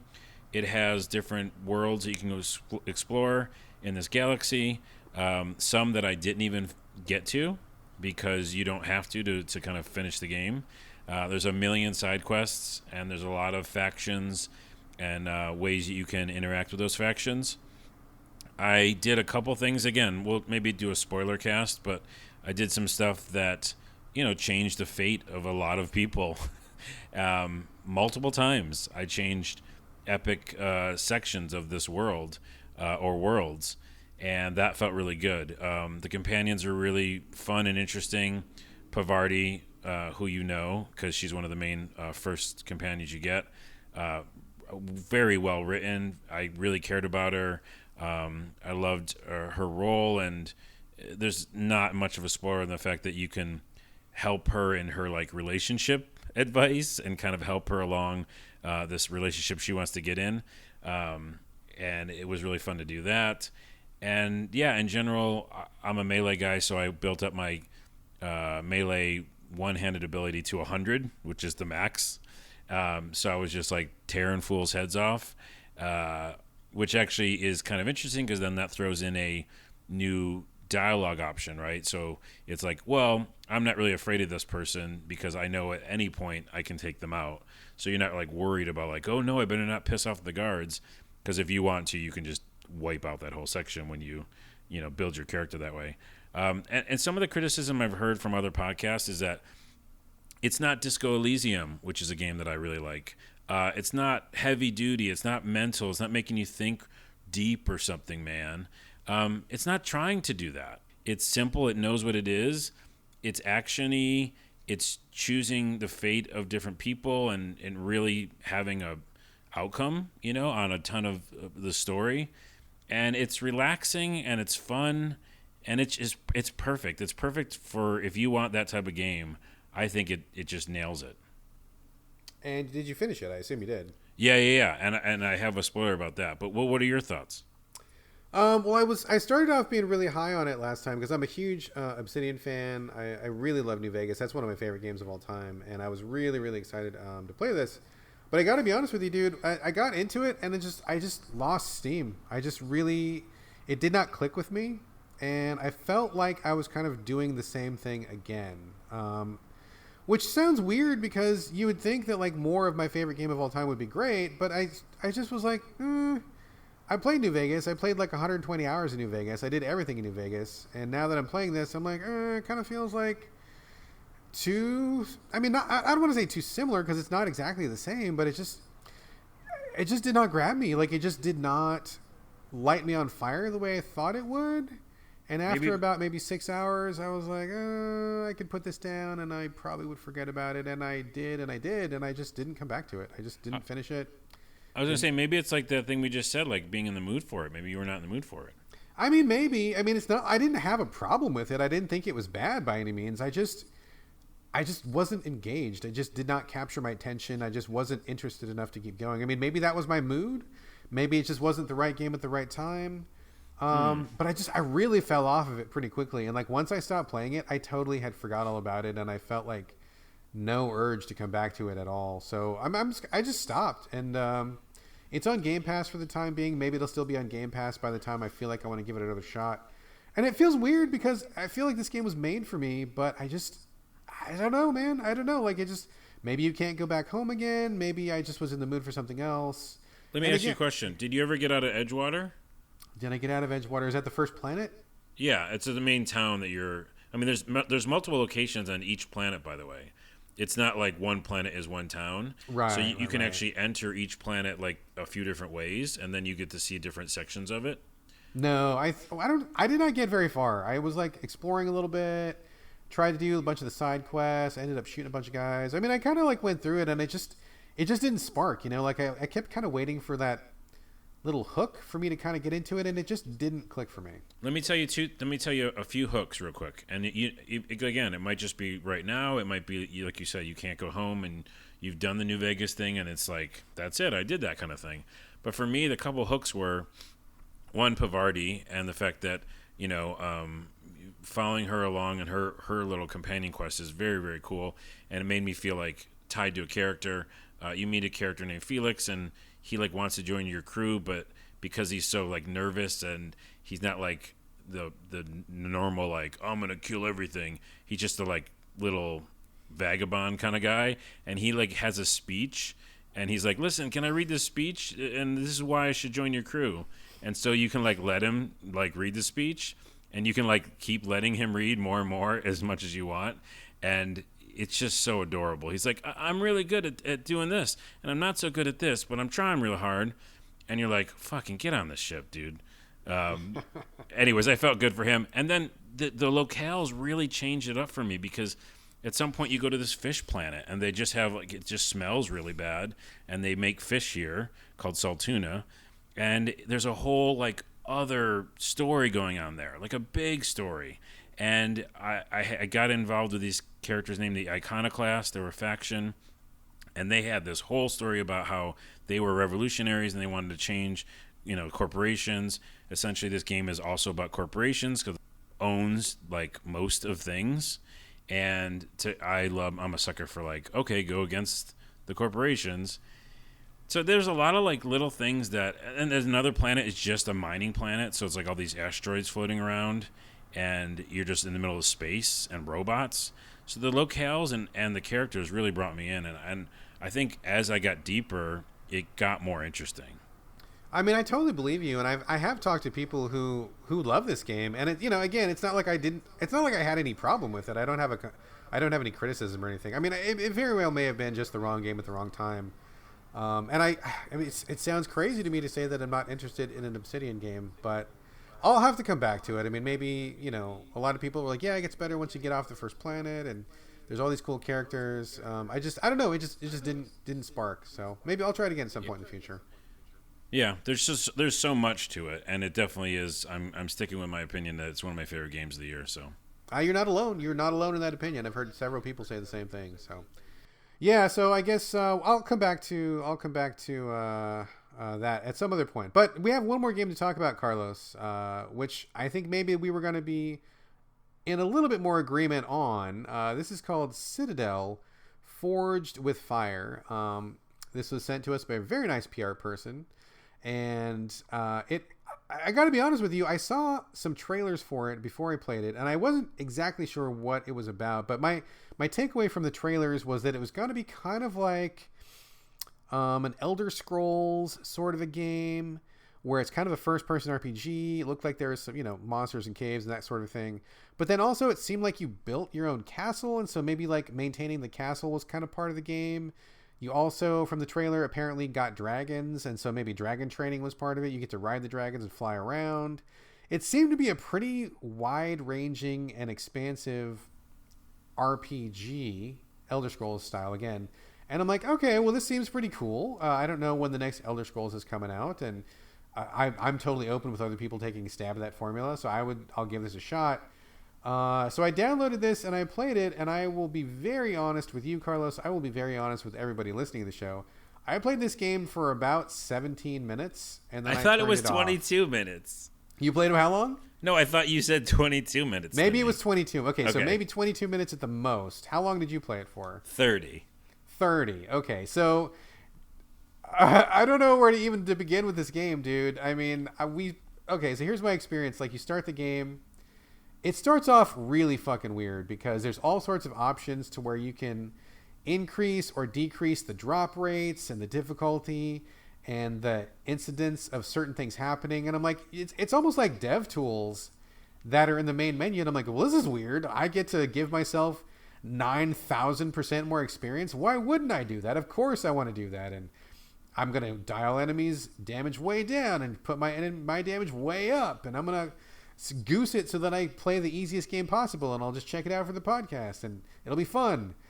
And then you start it, and it's like, would you, starting a server, and I'm like, what? I know. I was like, I don't want to start a server. I want to play a video game. That's what I said too. I don't want to start a server. I don't want to host other people. I just want to play the story mode, and so you eventually start your own server, I guess, and then you're in your world. The tutorial is like awful. I got stuck on the tutorial. And it was like the second thing they were like, yeah, in this game, you must harvest resources in order to build things. Please collect 4 sticks and 3 rocks. And I'm like, oh my God, where are the rocks and where are the sticks? I could not find them. And I start like walking around the world, and I'm like, okay, I'm getting way too far. I'm like leaving the tutorial zone. It can't be this hard. It cannot be this difficult. I'm missing something. So it took me a long time to find the sticks and the rocks, which are literally right there, but you can't see them. And it's almost like a pixel hunt to find them. And then I'm like, okay, that was a bad start, but I'm going to keep going, see what happens. And then so I go on the very first quest. The very first quest is like, hey, bring me some glowing mushrooms from like this stream that's like, oh, right over there. You can see it from here. And I start walking over there, and like a skeleton came out of nowhere, totally one-shotted me and killed me. And I'm like, oh, are you that bitch? Are you this kind of game? Because I'm not playing this kind of game. I am not playing a kind of game where you got to level up by killing the potato bugs right outside your first camp for 19 hours before you're strong enough to survive one hit from a fucking skeleton. So I'm like, nope. And I just I noped out. What about you? Does that mirror your experience? Yeah, it's pretty similar. I mean, I found the sticks and rocks, but I couldn't find these like elderberries. There's some weird gingleberries. I forget what they're called. Gingleberries is pretty awesome. I think they were gingleberries, and fuck those gingleberries. They were nowhere to be found. Everything else was like pretty much right around you, And then they don't tell you anything, or they're really bad at telling stuff. Yeah, but the tutorial's awful. There's a shield around this castle for some reason, some sort of weird shield. And so I just thought like I can't go outside of that, because most video games, when you see a shield or like shielding, you're like, well, that's going to hurt me, or it's an invisible wall or something. Yeah, it looks like a big glowing energy field, right? Yeah, but you can go right through it. You can walk right the fuck through it. So I did. And you had to walk through it to go down to the bottom of with the trees and everything to find those gingleberries. By the way, those gingleberries are still really hard to find, even out there. Everything is really hard to find in this game. It's really shitty. Did you get one-shotted by a skeleton, or what happened? No, I didn't get one-shotted by a skeleton, but I had to fight these boars that were out there. And I got, a million boars came after me, and I almost died, and then finally got the gingleberries. By the way, the very beginning, you pick up rocks. You also get experience points for picking up rocks, which I was like, I don't like that. It just bothers me for some reason. And then you can also chop wood. You can hit this tree and you get an axe at some point, chop wood. It gives you wood, but it also gives you experience points or something. I was like, what? And then you can hit the same rock like for, I don't know, an hour or something. And it was just so clunky and old school. And it felt like, yeah, a PC game, an online PC game from like the 90s or something, or 2000s. Fuck, I noticed that when I was in the tutorial, I picked up a couple rocks, and when I finally found the rocks and the sticks, I leveled up like 6 times when I picked up the rocks and the sticks, and I'm like, what the fuck is going on? Yeah. Are you saying that like if you sit and just bash the same rock over and over, like you're constantly getting XP from that? Now I'm forgetting, but I know there was a tree. And if you keep hitting the tree, you could hit it for a long time, and you would just keep getting stuff. Oh, and you wouldn't just get wood; you get like random other things too. Like I feel like I hit a rock and got other things out of the rock. I don't know. I got XP for like everything. I feel like, and yeah, I leveled up by just like, as it is in life, picking up rocks, just like walking around, going like, "Ooh, I'm smarter. I found another tree branch." Anyways, at some point there's these rocks that are the tutorial rocks. They're like glowing rocks that tell you how to play the game or whatever poorly. You can also go to third person, by the way, which I did because it's hilarious. I didn't know you could do third person. Yeah, you go to third person and it looks like you're wearing a diaper and you're just running around in your diaper looking for gingleberries. That sounds 10 out of amazing. 10. Diaper, wearing a diaper, looking for gingleberries, fighting boars. That's a Steam review, 10 out of 10. Oh, man. I just, like, it looked so good on the trailer. Like, anybody listening to this, if you feel like we're trashing this game unfairly, I mean, go check out the trailer that they released. Because the trailer's kind of badass. Like, it kind of got me fired up for this. And the difference between the reality of the game and the fiction of the trailer is pretty massive. Maybe try to find a YouTuber or streamer who's actually playing this game, and the game doesn't look anything like the trailer. And I was just like, man, what happened? This is the craziest game. I don't understand what's going on. It's so difficult to get through the tutorial, so difficult to survive the first area. I just don't know what these guys are doing. Like, where have they been for the last 15 years of game design? Did you not see that other games have done the same thing and done it better? Like, 20 minutes-ish, and I was out, and I'm never coming back to it. It's funny because I love RPGs. I love first-person RPGs. You do. When you said Elder Scrolls, I'm like, I'm in. And then the first thing that threw me off was, like you said, that server thing. I'm like, no. I don't want any sliders. Just get me in the game. And I was like, maybe if I get in the game, and then I'm picking up rocks, getting XP points, and immediately I'm like, it's off. There's something off. It's not finished. It's not a finished product. So whatever it is. And I mean, is the point of it like? I mean, are you supposed to like host a server and then like they want you to engage in like multiplayer the whole time? Like, I just didn't even understand what the game was even doing. Like, I know, maybe very it's unclear. Maybe you don't understand, and maybe it's just like a Minecraft thing where you're supposed to just like be stupid and have fun and get rocks and hurt other people and build things. Like, I don't know. Maybe that's what this game is. So if it is, maybe that's a reason why. Before I got to this podcast, I checked Steam, and it's a top seller. Are you fucking kidding me? Yeah, it's in new releases top seller section.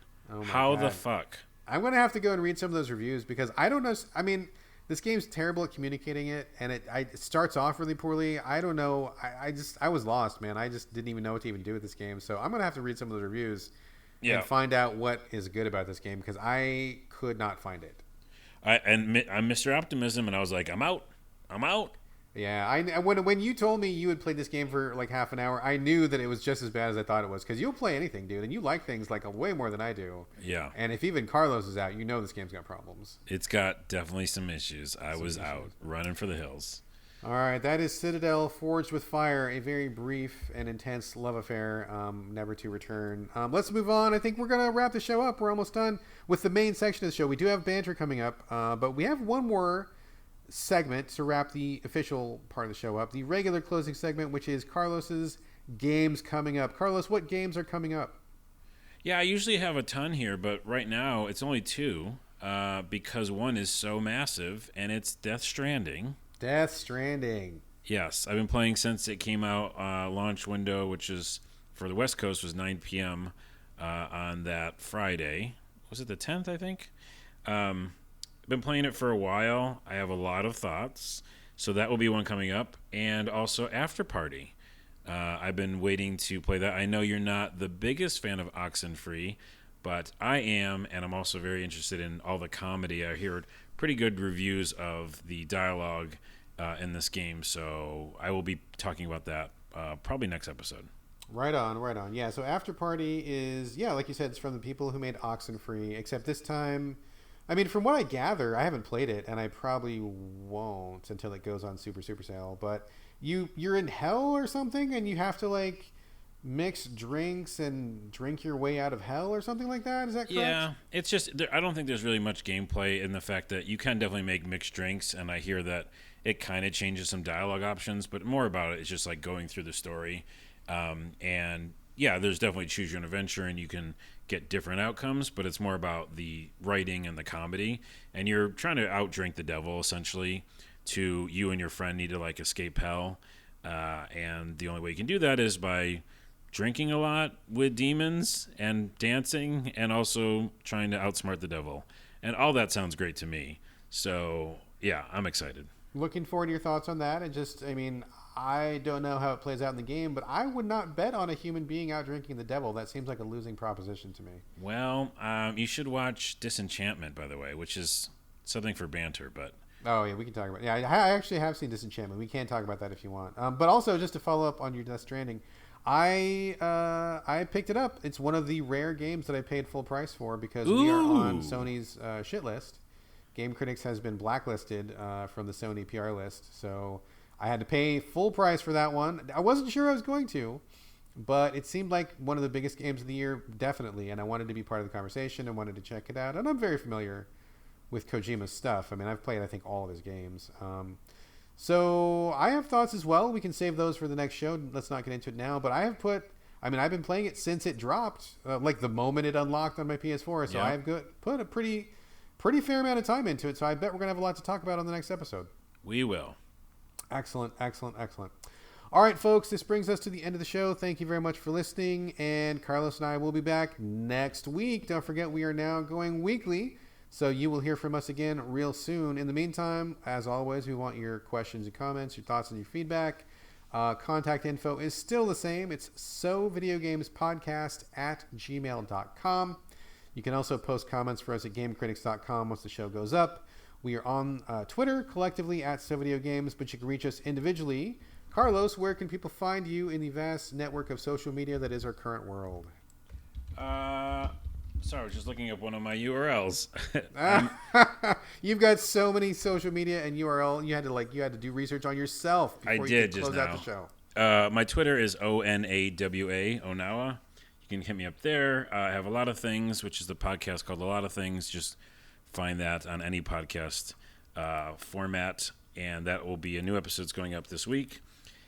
And I'm also doing, if you just go to youtube.com/a lot of things, that's my YouTube channel. So there's like a bazillion videos there that are interesting. Well, I shouldn't say that. That are videos. You might find them interesting. There. You might find them interesting, yeah. And then also I'm doing a live show in Seattle regularly, but I'm not sure when yet, but I'll give you more info on that next episode. Excellent. Sounds good. Well, you got a lot of stuff on your plate, man. You're doing stuff. I am always doing stuff.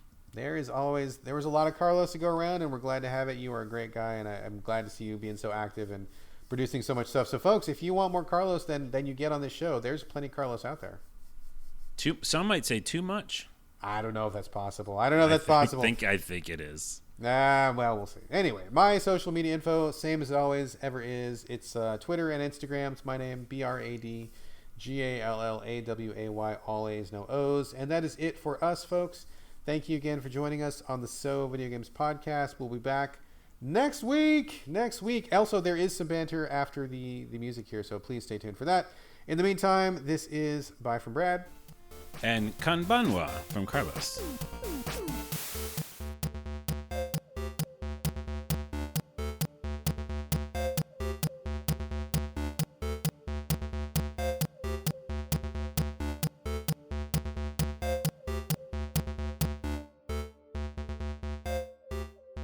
All right, so we're in banter, and I'm going to put in my Invisalign because this is part of my banter.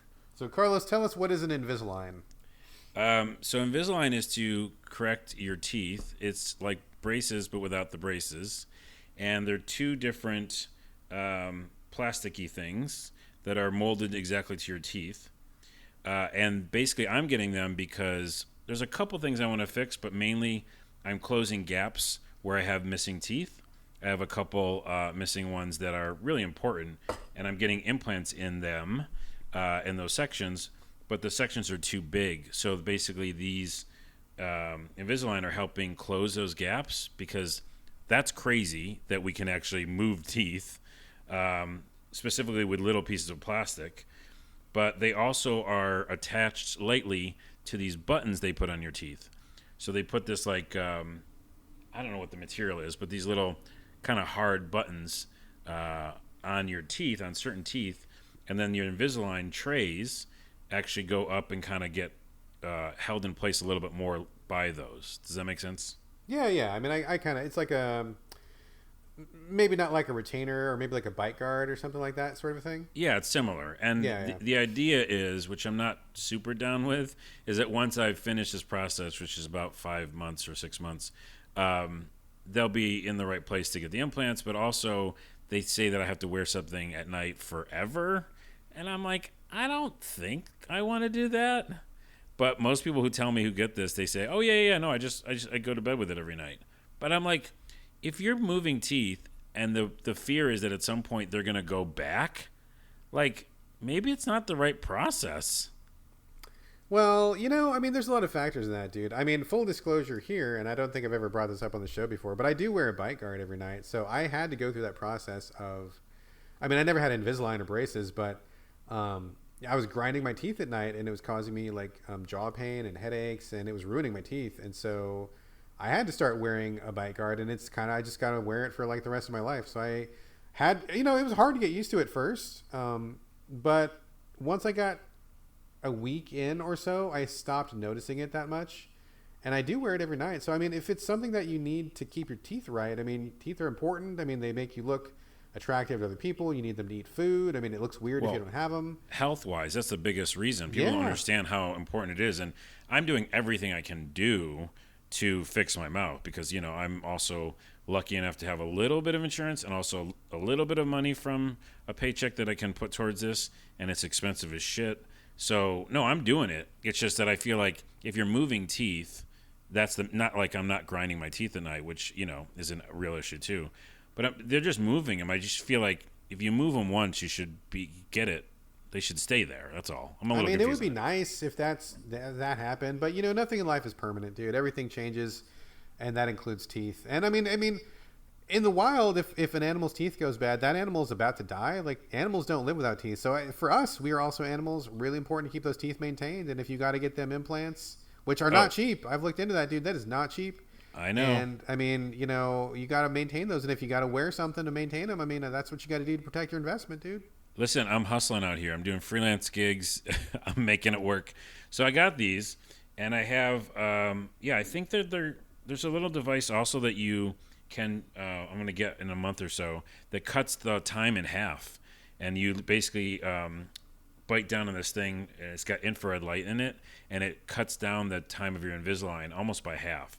So if anybody who's out there is going to do this and you are worried about how long it takes, because it is weird and a kind of a thing to get used to, look into that. It's called OrthoPulse, and I'm going to get it. What? Is that funny? No, I mean, I'm laughing, but it's not anything you said. I was just imagining, like, if we finally invented time travel, but it was a machine that only, went inside your mouth. And so that's, you put a little machine in, you bite down, and, it accelerates time for your mouth, but nothing else. That's kind of what it's doing. Your teeth are aging at a pace much quicker than the rest of your body. Oh my goodness, that is what it's like a future. It's a forward in time device for your teeth. What a pathetic time travel device. If that's what it ended up being, is it speeds up your mouth, but nothing else. Well, hey, I'm gonna like it because I don't want these things in my mouth too much longer. So I will say one more thing about this, and I'm gonna put them in because I'm way over time to put them in. But in the beginning, if you're gonna do it, you freak the fuck out. I actually talked to some of my friends who did too, because you go especially if you're sensitive. I'm a sensitive person, and I everything is like, I don't know, exaggerated for me. And so you feel the something on your fucking mouth and on your teeth, and you're like, no, I can't live like this. Like, you think you've made a mistake. Like, I'm like, well, I can't. I've got to tell them I'm going to quit this, you know. and what happens is the beginning of each new tray, it does make your teeth a little sore, and because it's obviously fucking trying to move them a little, and it feels tighter on your mouth. And then as you get through that tray, it gets looser. And so then you don't, it's not as crazy, you know? And also you do start not forgetting fully, but you're like okay with them in there. And I swear, like just yesterday, and I'm about 8-9 days in, I did forget they were in my mouth because I was like, oh, I better put my Invisalign in. And they were already in. So it's tricky, and if you're trying to do it, I would just say the very beginning is definitely the toughest. Oh, yeah, that sounds tough. I know what you mean though, because it was like that when I started doing my bite guard the very first time. It feels really invasive and like painfully noticeable, and it's really hard to get used to it. But yeah, I mean, the weird thing about human beings is they can get used to fucking anything. So like if you give them long enough and give them enough reason to, they'll get used to anything. So yeah, I mean, you can have something in your mouth, go to sleep with this giant chunk of plastic in your mouth, and after a while, it feels normal and fine. So yeah, I hear what you're saying. So I've already put them in, so they're in, and see if you can. In the very beginning, I sound a little different, but I'm getting pretty much a lot better at it. I'm sorry, what'd you say? Oh, you son of a bitch! Just kidding. I think it's weird because the longer you leave them out, the more you have to readjust to them. You know? Yeah. Anyways, well, it's true. I mean, they got to get your teeth in shape, and if you don't put them in, the teeth go back out, and then it feels weird when you put them back in. I mean, it makes sense. So, do you have a banter thing you want to talk about? I have a million things of banter. I'm just going to give a couple real quickly because I know we've been recording for a while. I just want to give a quick shout out to my friend Alex Connolly, last name Connolly. He is an artist who loves robots and mech suits and all sorts of mechanical stuff, just like I do. And he is a wonderfully talented artist. I met him on Twitter. We are both fans of Helldivers, which we talked about last episode. That's how we met. He was a huge Helldivers fan. I am also a huge Helldivers fan. We connected somehow, and over our love of the game. And then we just started talking, and we've been friends on Twitter for a while. But he has a Patreon where he's got this little side project called Motorpool, where he does like different mechanical drawings of robots and mech suits and giant like futuristic construction vehicles and stuff every month. It's a very reasonable Patreon, and he'll send you like little postcards of pictures and little things that you can frame and stuff every month. I didn't realize he had it going until just recently, so I'm going to sign up and get that going. But I want to give him a shout out because I think he's a great artist. He's a great guy, super pleasant to work with, because I have commissioned him a couple times to do some original art for me. He did a Helldivers poster for me and my family, which is like hanging in a place of honor inside our house. It's a wonderful poster. If you go to the Helldivers website, it's posted on their fan page there. And also, I just commissioned him to do a mug for me. I wanted a mug featuring the mech suit from Helldivers. I don't know if you remember it, Carlos, but it's this really big, blocky, weird, like janky ass looking mech suit, but it is so cool and it's so fun to drive around in it. And I love that mech suit so much. He drew a custom picture and I made a mug out of it. So, oh, cool. Yeah, he's the best artist. I love his art. I want to pay him to draw me something like every day. I'm not that rich though. But he's a cool guy. Check out his Patreon, Alex Connolly, and he is also on Twitter. I think it's Alex_Connolly. I'm pretty sure. Give him a follow and check out his stuff if you like robots and mech suits. Good stuff. Cool. Yeah, I like the. I'm very much a fan of the Patreons who are like keep making stuff, and like you're like, oh, it's not that much money, and I'm still getting this cool stuff. Yeah, it's weird too because I originally never thought I would ever Patreon anybody, but I think I'm patronizing, which sounds bad, but I mean that's actually the right word. I am actually patronizing, I think, 3 different people. I'm patronizing one person who is a political commentator, and I don't remember Alexandra Aaron, I think she's on Twitter. I don't know if you follow her or not, but really sharp political commentary. I really appreciate the nuggets of wisdom that she drops, and so I kick her like $5 a month just because I really appreciate what she has to say, and I want more voices like her on Twitter. I will be patronizing Alex Connolly after we get done with the show. I need to sign up for his. And I am putting money into the Duckfeed Network. Do you listen to the Duckfeed podcast at all? I don't. I love those guys, Gary Butterfield and Cole Ross. They originally started with Bonfireside Chat, but they do like a million shows. They do retro game shows, they do comedy shows, they do shows that are not about games, they do shows that are about TV. They do all sorts of shit, and they make enough money on their Patreon that they can podcast full time, which is cool. I've met both of them multiple times, and Gary actually he lives in Portland, so I see him every once in a while in Portland when I go down for the Retro Video Game Expo. Good guy. Love their podcast. It's really good stuff, and I'm happy to kick them $10 a month because I listen to them probably more than anybody else in the podosphere, and I feel like it's worth it to keep those guys making content. So I never thought it would be a Patreon person, but I guess I kind of became one after a while. Do you Patreon anybody? Yeah, a couple podcasts here and there. I think that, I'm going to restart mine at some point, but it's just still a tricky situation. Like how much content do you have to put out? How much do people expect? How much do you pay for it?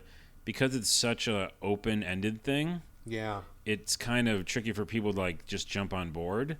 And then it's also tricky for the content creator because they're like, well, how much do I make? Yeah. I think it's still not like the best system, but if I find people that I want to support, I always try to in any way I can. Yeah, I mean, it's tough to make a buck these days. I know everybody has a job or they've got like 9 side hustles or something's going on, and just times are really tough, and American economy is a nightmare, and there's we could talk for years about how fucked up our system is, but yeah, I try to kick a couple bucks to people who I really value. I mean, I'm not a rich guy either, so I can't afford that much, but I figure every buck helps, and just to let people out there know that you appreciate them is great. Oh, yeah. But I mean, yeah, it's true, because I think on the other side of that, I think there is kind of, it can go sour, right? Because I think people can start to feel like they're your boss, or like you owe them something.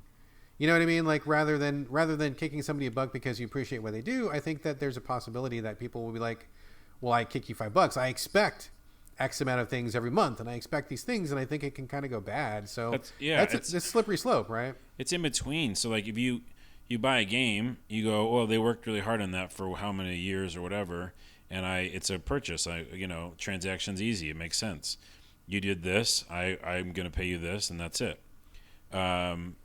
If you're a fan of somebody and they don't put out an album for like 5 years, they don't make a video game for a long time, and you're still paying them, you're like, but that doesn't make sense, Yeah. So it's just a weird kind of mindset where it doesn't, it's not how we've been doing it, so far. So maybe I think there's another way that we'll find. Maybe it's not here yet.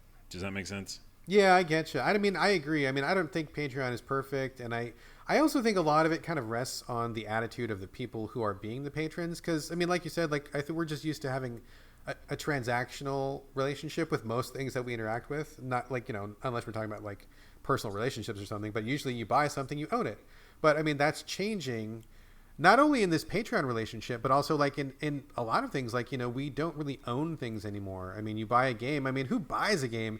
It's like you think you buy a game, but what you bought is a license to download and play a game, which can be revoked later in the future.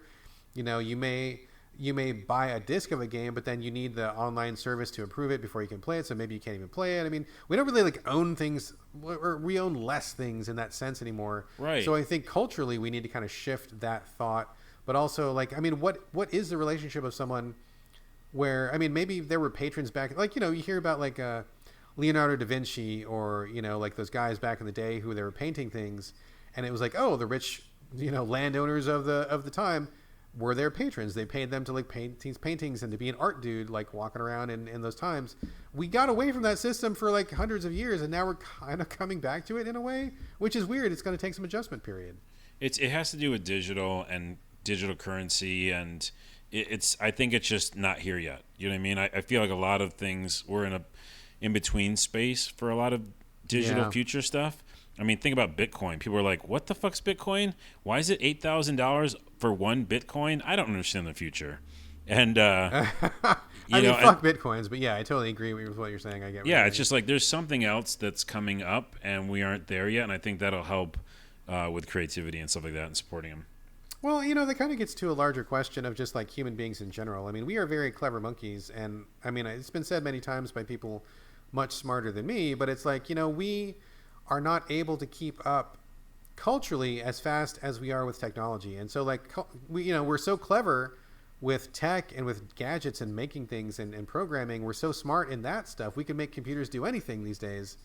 But we are not equipped as people to handle the ramifications of that and to make sure that we do it in a safe way. I mean, think about like, deep fakes or something like that, where you can make anybody look like they're doing anything and make them sound like they're saying anything. And then that's great for like special effects purposes. But what happens when it's being used to like falsify evidence against a crime? Or what if somebody puts out, political advertising where someone's saying something that they're not really saying or something? I mean, as a society and as a culture, we're not ready for that. We're not adapting quickly enough to how fast technology is moving. I think we are monkeys, and we are getting ourselves into a lot of trouble right now. Oh yeah, and there's a book I read a while ago that explained that we're in shock still with technology. We really don't understand the shock that we're in. We just kind of go with it. We're like, yeah, we'll have a new phone. Yeah, we'll have this new capability of technology, but we don't understand it. And we're like really close to quantum computers, or at least not close, but we just reached quantum supremacy. So we're getting closer to understanding qubits and what quantum computing could mean. But we're like, do you understand what goes on in your phone? Probably not. I don't think people even understand that. What's that stuff called? Where the electrons jump from one area to the next. I'm not a physics guy. I don't know. Dude. I know, and I am. Oh, I forgot what it's called. But anyways, there's so much stuff that's going on in your phone we don't even know. So like, yeah, I wholeheartedly agree with that. I think technology's flying by, and we have to like solve some basic ass shit. Which, by the way, is a perfect segue for how humans react and act. Because I'm reading this book called Humans, A Brief History of How We Fucked It All Up by Tom Phillips, and I highly recommend every human being read this book. It's funny, for one thing. He's a comedian and an author and a scholar, but he's also just basically saying like, hey, here is how we act as humans. Here's our foibles. Here's our problems. And here's how we should probably be better. So it's not just a downer book. Similar to, what's that book that came out? We're All Fucked or something. Damn it. I don't know that I know the one you're talking about. But everything's fucked. I don't know. There's another another book with the word fucked in it. But this is very good, and I want to read actually a section out of it. I don't know if this has ever been done on this podcast. First time we've ever had a reading here in the Videogames podcast. I know. Okay. And I'm sitting by a fireplace, and I'm smoking a pipe. I feel smarter already. Well, it's important because we talk a lot about politics and this country and the things that are going on. This, I think, is the fucking answer. So, back to that thing about how we're kind of not processing things and we're not like looking at the basic problems. Instead, we're just going with the new toys and the new ideas. This book talks a lot about how us as humans process things. And I'm just going to read 2 quick sections. With my Invisalign in, so I apologize. Yeah, please, yes. Before I began researching this book, I thought that confirmation bias was a major problem. And everything that I read since then convinces me I was right, which is exactly the problem. Our brains hate finding out they're wrong. Confirmation bias is our annoying habit of zeroing in on like a laser-guided missile on any scrap of evidence that supports what we already believe, and ignoring the possibly much, much larger piles of evidence that suggest we might have been completely misguided. In this other section, it gets worse. Our brain's resistance to the idea that it might have screwed up goes deeper. I guess your brain doesn't really want to know that it's wrong, like inherently. Yeah. You'd think that once we made a decision, put it in action, and actually seen it start to go horribly wrong, we would then at least become a bit better at changing our minds. No. There's a thing called choice supportive bias, which basically means that once we've committed to a course of action, we cling on to that idea that it was the right choice, like a drowning sailor clinging to a plank. So this is a really huge thing that's going on right now with the GOP and the whole thing in this country. Yeah, tell me about it, dude. Like, obviously. But it isn't obviously. Like, there's so many people who don't understand how their innards work, and like, it's such a simple thing to fix. Like, just look at around you, look at evidence, and look at yourself differently. If you didn't know that our bodies and our minds like think one thing and then try to support it, then you just think that you're right still. Do you know what I mean? Yeah. I mean, I totally get what you're saying, and I think that section you read is correct. I mean, it makes perfect sense. Where people will just keep doing something bad because they don't want to be wrong, or they just can't. I mean, it just kind of boils down to like not being okay. Well, okay, fuck. I got so many things to say. You open this giant can. I know. I didn't want to open the box, but it's just I opened it a little bit. We're not going to be able to get through all this stuff because I can't be here all day. We can't. I mean, we're gonna have to eat at some point. But like, so two things. I think one thing is that there are just a lot of shitty people in the world. I don't think that they're not the majority. I don't think that they really define who we are as a people and as a country, but there's some people and they're just shitty fucking people. Some people are just garbage and there's no two ways about it. That's one thing. The other thing is I think there are a lot of people who would rather die than be wrong. I mean, I think that's very true. I meet people sometimes who will fucking fight tooth and nail and just go to the mat and just say whatever crazy shit and it'll just get worse and worse. They just don't want to be wrong. And they just don't want to admit any flaws. And that's another big problem, too. I mean, I'm actually thinking of a situation that happened to me just last night where someone was being a complete fucking asshole, and all they had to do was, like, ease up a little bit, and they wouldn't because it meant that they might lose the argument or they might be wrong, And it was like,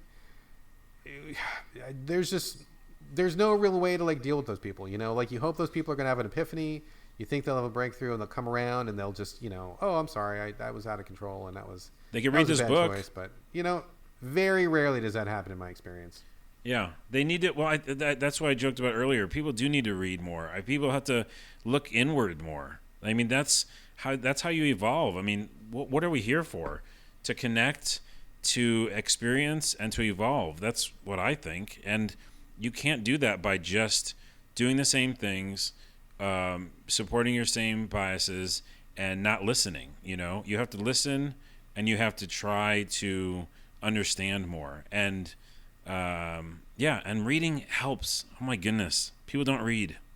I mean, okay, so you're again opening like another giant can of worms. I mean, I feel like this is going to piss a lot of people off, dude, and we don't have to like dive into this at all. Like, we're can touch on it real briefly and then we can move on if you want to, but like, I know people who listen to the podcast know that I'm a homeschooler, and I homeschool for very intentional reasons. But if you look at the state of public education in America, it's like you're not there to learn anything. You're there to, I mean, the only thing you really learn is like obedience, right? Like, they want you to be obedient to the teacher in the classroom. They want you to be obedient to the system. They don't really want you to think for yourself. They don't really want you to like think about ethics and about what's, social justice. And they don't want you to think about how our government works and how things are really broken and how if you thought about it for 2 seconds, you would realize the system is fucked up. And, there's all these things that we're taught to not think about. And after having this system in place for decades and decades and decades, we've just ended up with a population that doesn't think about anything except what they're fed. And so we're totally seeing the ramifications of that right now where, people can't tell what is true and what is false. I mean, Trump gets on and says one thing and people are confused and no one can, hold him accountable for anything because it's just this giant tornado of misinformation and people are just so used to being told what to do and what to think, they can't really sort through this mess for themselves. And like, this is where we end up. It's a big fucking problem that I don't think there's an easy solution to, but I think part of it is people being unwilling to think and unwilling to, really challenge the establishment that we have, which, I mean, as we see right now, huge fucking problem.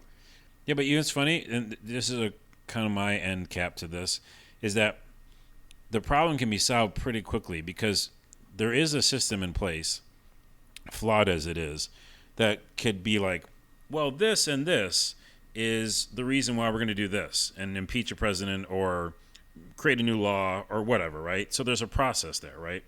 So what makes the process go? Humans. Because if we're not here, then animals are just running around going like, why'd they have all those laws? But because we do, we're the ones who change it, right? So, and that's not voting, because voting is a big part of it. But what I'm saying is, here's how you fix it, is you have to wake up other people. So the people in the GOP, a ton of them aren't probably assholes. They're probably just so ignorant to the situation in their own head and to the issues or whatever. And yeah, some of them are shitty, but there's a bunch that could literally sway things because that's how we have it set up in this country. We can like make popular votes. We can make things change. So for me, I think the in quotes easy answer is to educate more people. I don't know if that's like a new Game of Thrones show that they learn something from because people only watch TV shows, or it's a bestseller that somehow goes around or something that goes viral. But like, I don't know. I feel like education is literally the key. And I don't mean by school, although your points are very prescient, it's like, how do we mass tell people to wake up? Like the Matrix style, you know, like, hey, you're going about it all wrong. And if you just wake up, you can like change this whole system. I mean, I agree, dude. I agree 100%. It's going to take more than school system. It's going to take, you know, I mean, like, you know, activism. People are going to have to like realize there's another way. Like, we don't have to just keep participating in what's going on, and we don't have to like take all this stuff at face value. We don't have to respect the office of the president when the person in that office is like a racist and a sexual predator and a Russian stooge. I mean, we can do other things, but as a people, we're so used to just following the rules and doing what people in power say that it's you know, they're taking this all the way to the bank. But I agree. I mean, I agree. If there's got to be a popular culture movement, there's got to be like your favorite movie stars, your favorite musicians have to stand up, and that's gonna like motivate more people to pay attention and to like sway the popular opinion. I will counter really quickly though. I think that if you're a Republican at this stage in the game, you're a scumbag. You're a scumbag, and there's no redeeming anybody. That could have been true at the beginning when Trump got in. And people were kind of thinking, oh, maybe he's not going to be that bad, or maybe we'll teach him how to act presidential. But at this stage of the game, after all these years, I think it's pretty clear where he lands. And if you support that guy, you're just as guilty. So I will not give any Republican a pass right now. Oh, no, that's fine. And I don't really mean to pass. I just mean like I'm just looking at motivations, right? So, and another thing they talk about in this book is obviously greed. And greed clouds so much vision, it's ridiculous. Oh, so much, yeah, absolutely. It doesn't for me. I don't think I've ever had that in my life. It's crazy, but I'm honestly saying that I just want to be you know, well fed and have somewhere to live and connect with people, and that's like my main thing. But for so many people, it's the thing that, you know, shrouds absolutely their vision. So I think that's a huge part of it. And if you get rid of that, though, it's like a math equation. Yeah, that person's fucking being an asshole, but is there a way to fix that person because you get rid of the greed somehow? I don't know. Like, I don't know if that's like, say we get rid of wealth, right? Now we're way down a rabbit hole, but we get rid of wealth, and then, you know, there's not just socialists, but there's a new thing that we came up with that says like everybody's fine, and you know, you can't get too rich or whatever, you know, but everybody's fine. Then those people who are motivated by greed, you know, what do? So there's so much to think about, but I recommend everybody read this book, Humans: A Brief History. What is it? A Brief History of How We Fucked It All Up. I mean, it sounds like a negative title, but it's actually a very important book for everybody to read right now. Sounds like an interesting one. I will check it out. I have no time at all to read, but maybe there's an audiobook I can listen to while I'm driving around. Perhaps. And I can read it to you on this podcast, like I did. Okay, we'll start. Just page 1. Go. I mean, not right now. Let's do it later. Oh, not now? Okay, later. Okay. I'm hungry. Yeah, I got to get a sandwich. All right, I think this is probably a good place to wrap it up. And let's sign off, and we'll do it again next week. All right, man. Always fun talking to you, and thanks for listening, whoever listened to this, because it's at the end of the show. I know. Just as a quick little side note, I know that Corey and I tried to veer away from the political for a few reasons. I know Corey was never too comfortable talking about it, and a lot of people have told us that they do come to the show as a means of escape from the horrors of reality. So I get that, and I want this to still be a place that people can come to and chill out and relax and hear about games. But I do suspect that you and I will probably talk about politics a little bit more than Corey and I did. It will, but I want to tell you one thing, and this should be helpful for anybody listening. Again, still, I applaud you at 2+ hours, whatever. But I will always come at it with, you know, as much as I can optimism. I'll still have anger because I'm a human being. But I think it's less about me going like, this side is right, because that's what I just told you and everybody is the wrong way to do it, right? I'm not going like Democrats, Republicans, this, liberals, Elizabeth Warren, man, I'm shaking my fist. It's not about that. I think that, I'm putting myself down a quick rabbit hole. It's so simple to do that, and that is what's damaging the humans on the planet that are still here. We're all like bringing things down to such a simple level because in our nature, when we're running around the forest trying to make a stick to stab something with, like that's how it was helpful. We're like, well, I got all these decisions. What do I do? I should probably just stab that saber-toothed tiger and that, we'll do this one thing. We're trying to simplify things, and that's because it's in our nature. But that doesn't mean we have to stay that way. We could evolve and actually think of things from many different angles. And so that's what I would hope to bring in some of this banter. Never oh no, they're talking politics. Because then again, that's simplifying it. See what I'm saying? I mean, I agree, and I think that's an admirable goal, and I can definitely get on board with that. I mean, I think if nothing else, I would love for people to, after they, participate in our lovely games chat and hear all the different fun and interesting takes that we hopefully bring, and maybe open them up to some new game experiences. I hope that people would listen to what we say and take something of value away from that. I mean, I'm not here to tell people what to think, although I actually kind of am. But other than that, I mean, like you said, if we can open somebody's eyes to get them thinking about something, to get that brain working in a new way, to see something in a new perspective, I mean, I think that's very valuable. And I hope, we've got great listeners. We've got we get email from people, and I hear from people on Twitter, and we've got a wonderful listener base. Everybody that listens to our show is amazing. So I know that they're good people. And if we can just kind of shed a little bit of light on these things, I mean, I think we should call that a win. Cool. Cool. All right, it's time for a turkey sandwich, my friend. All right, and I don't know what I'm going to eat, but something. Okay. Bye, everybody. All right, bye.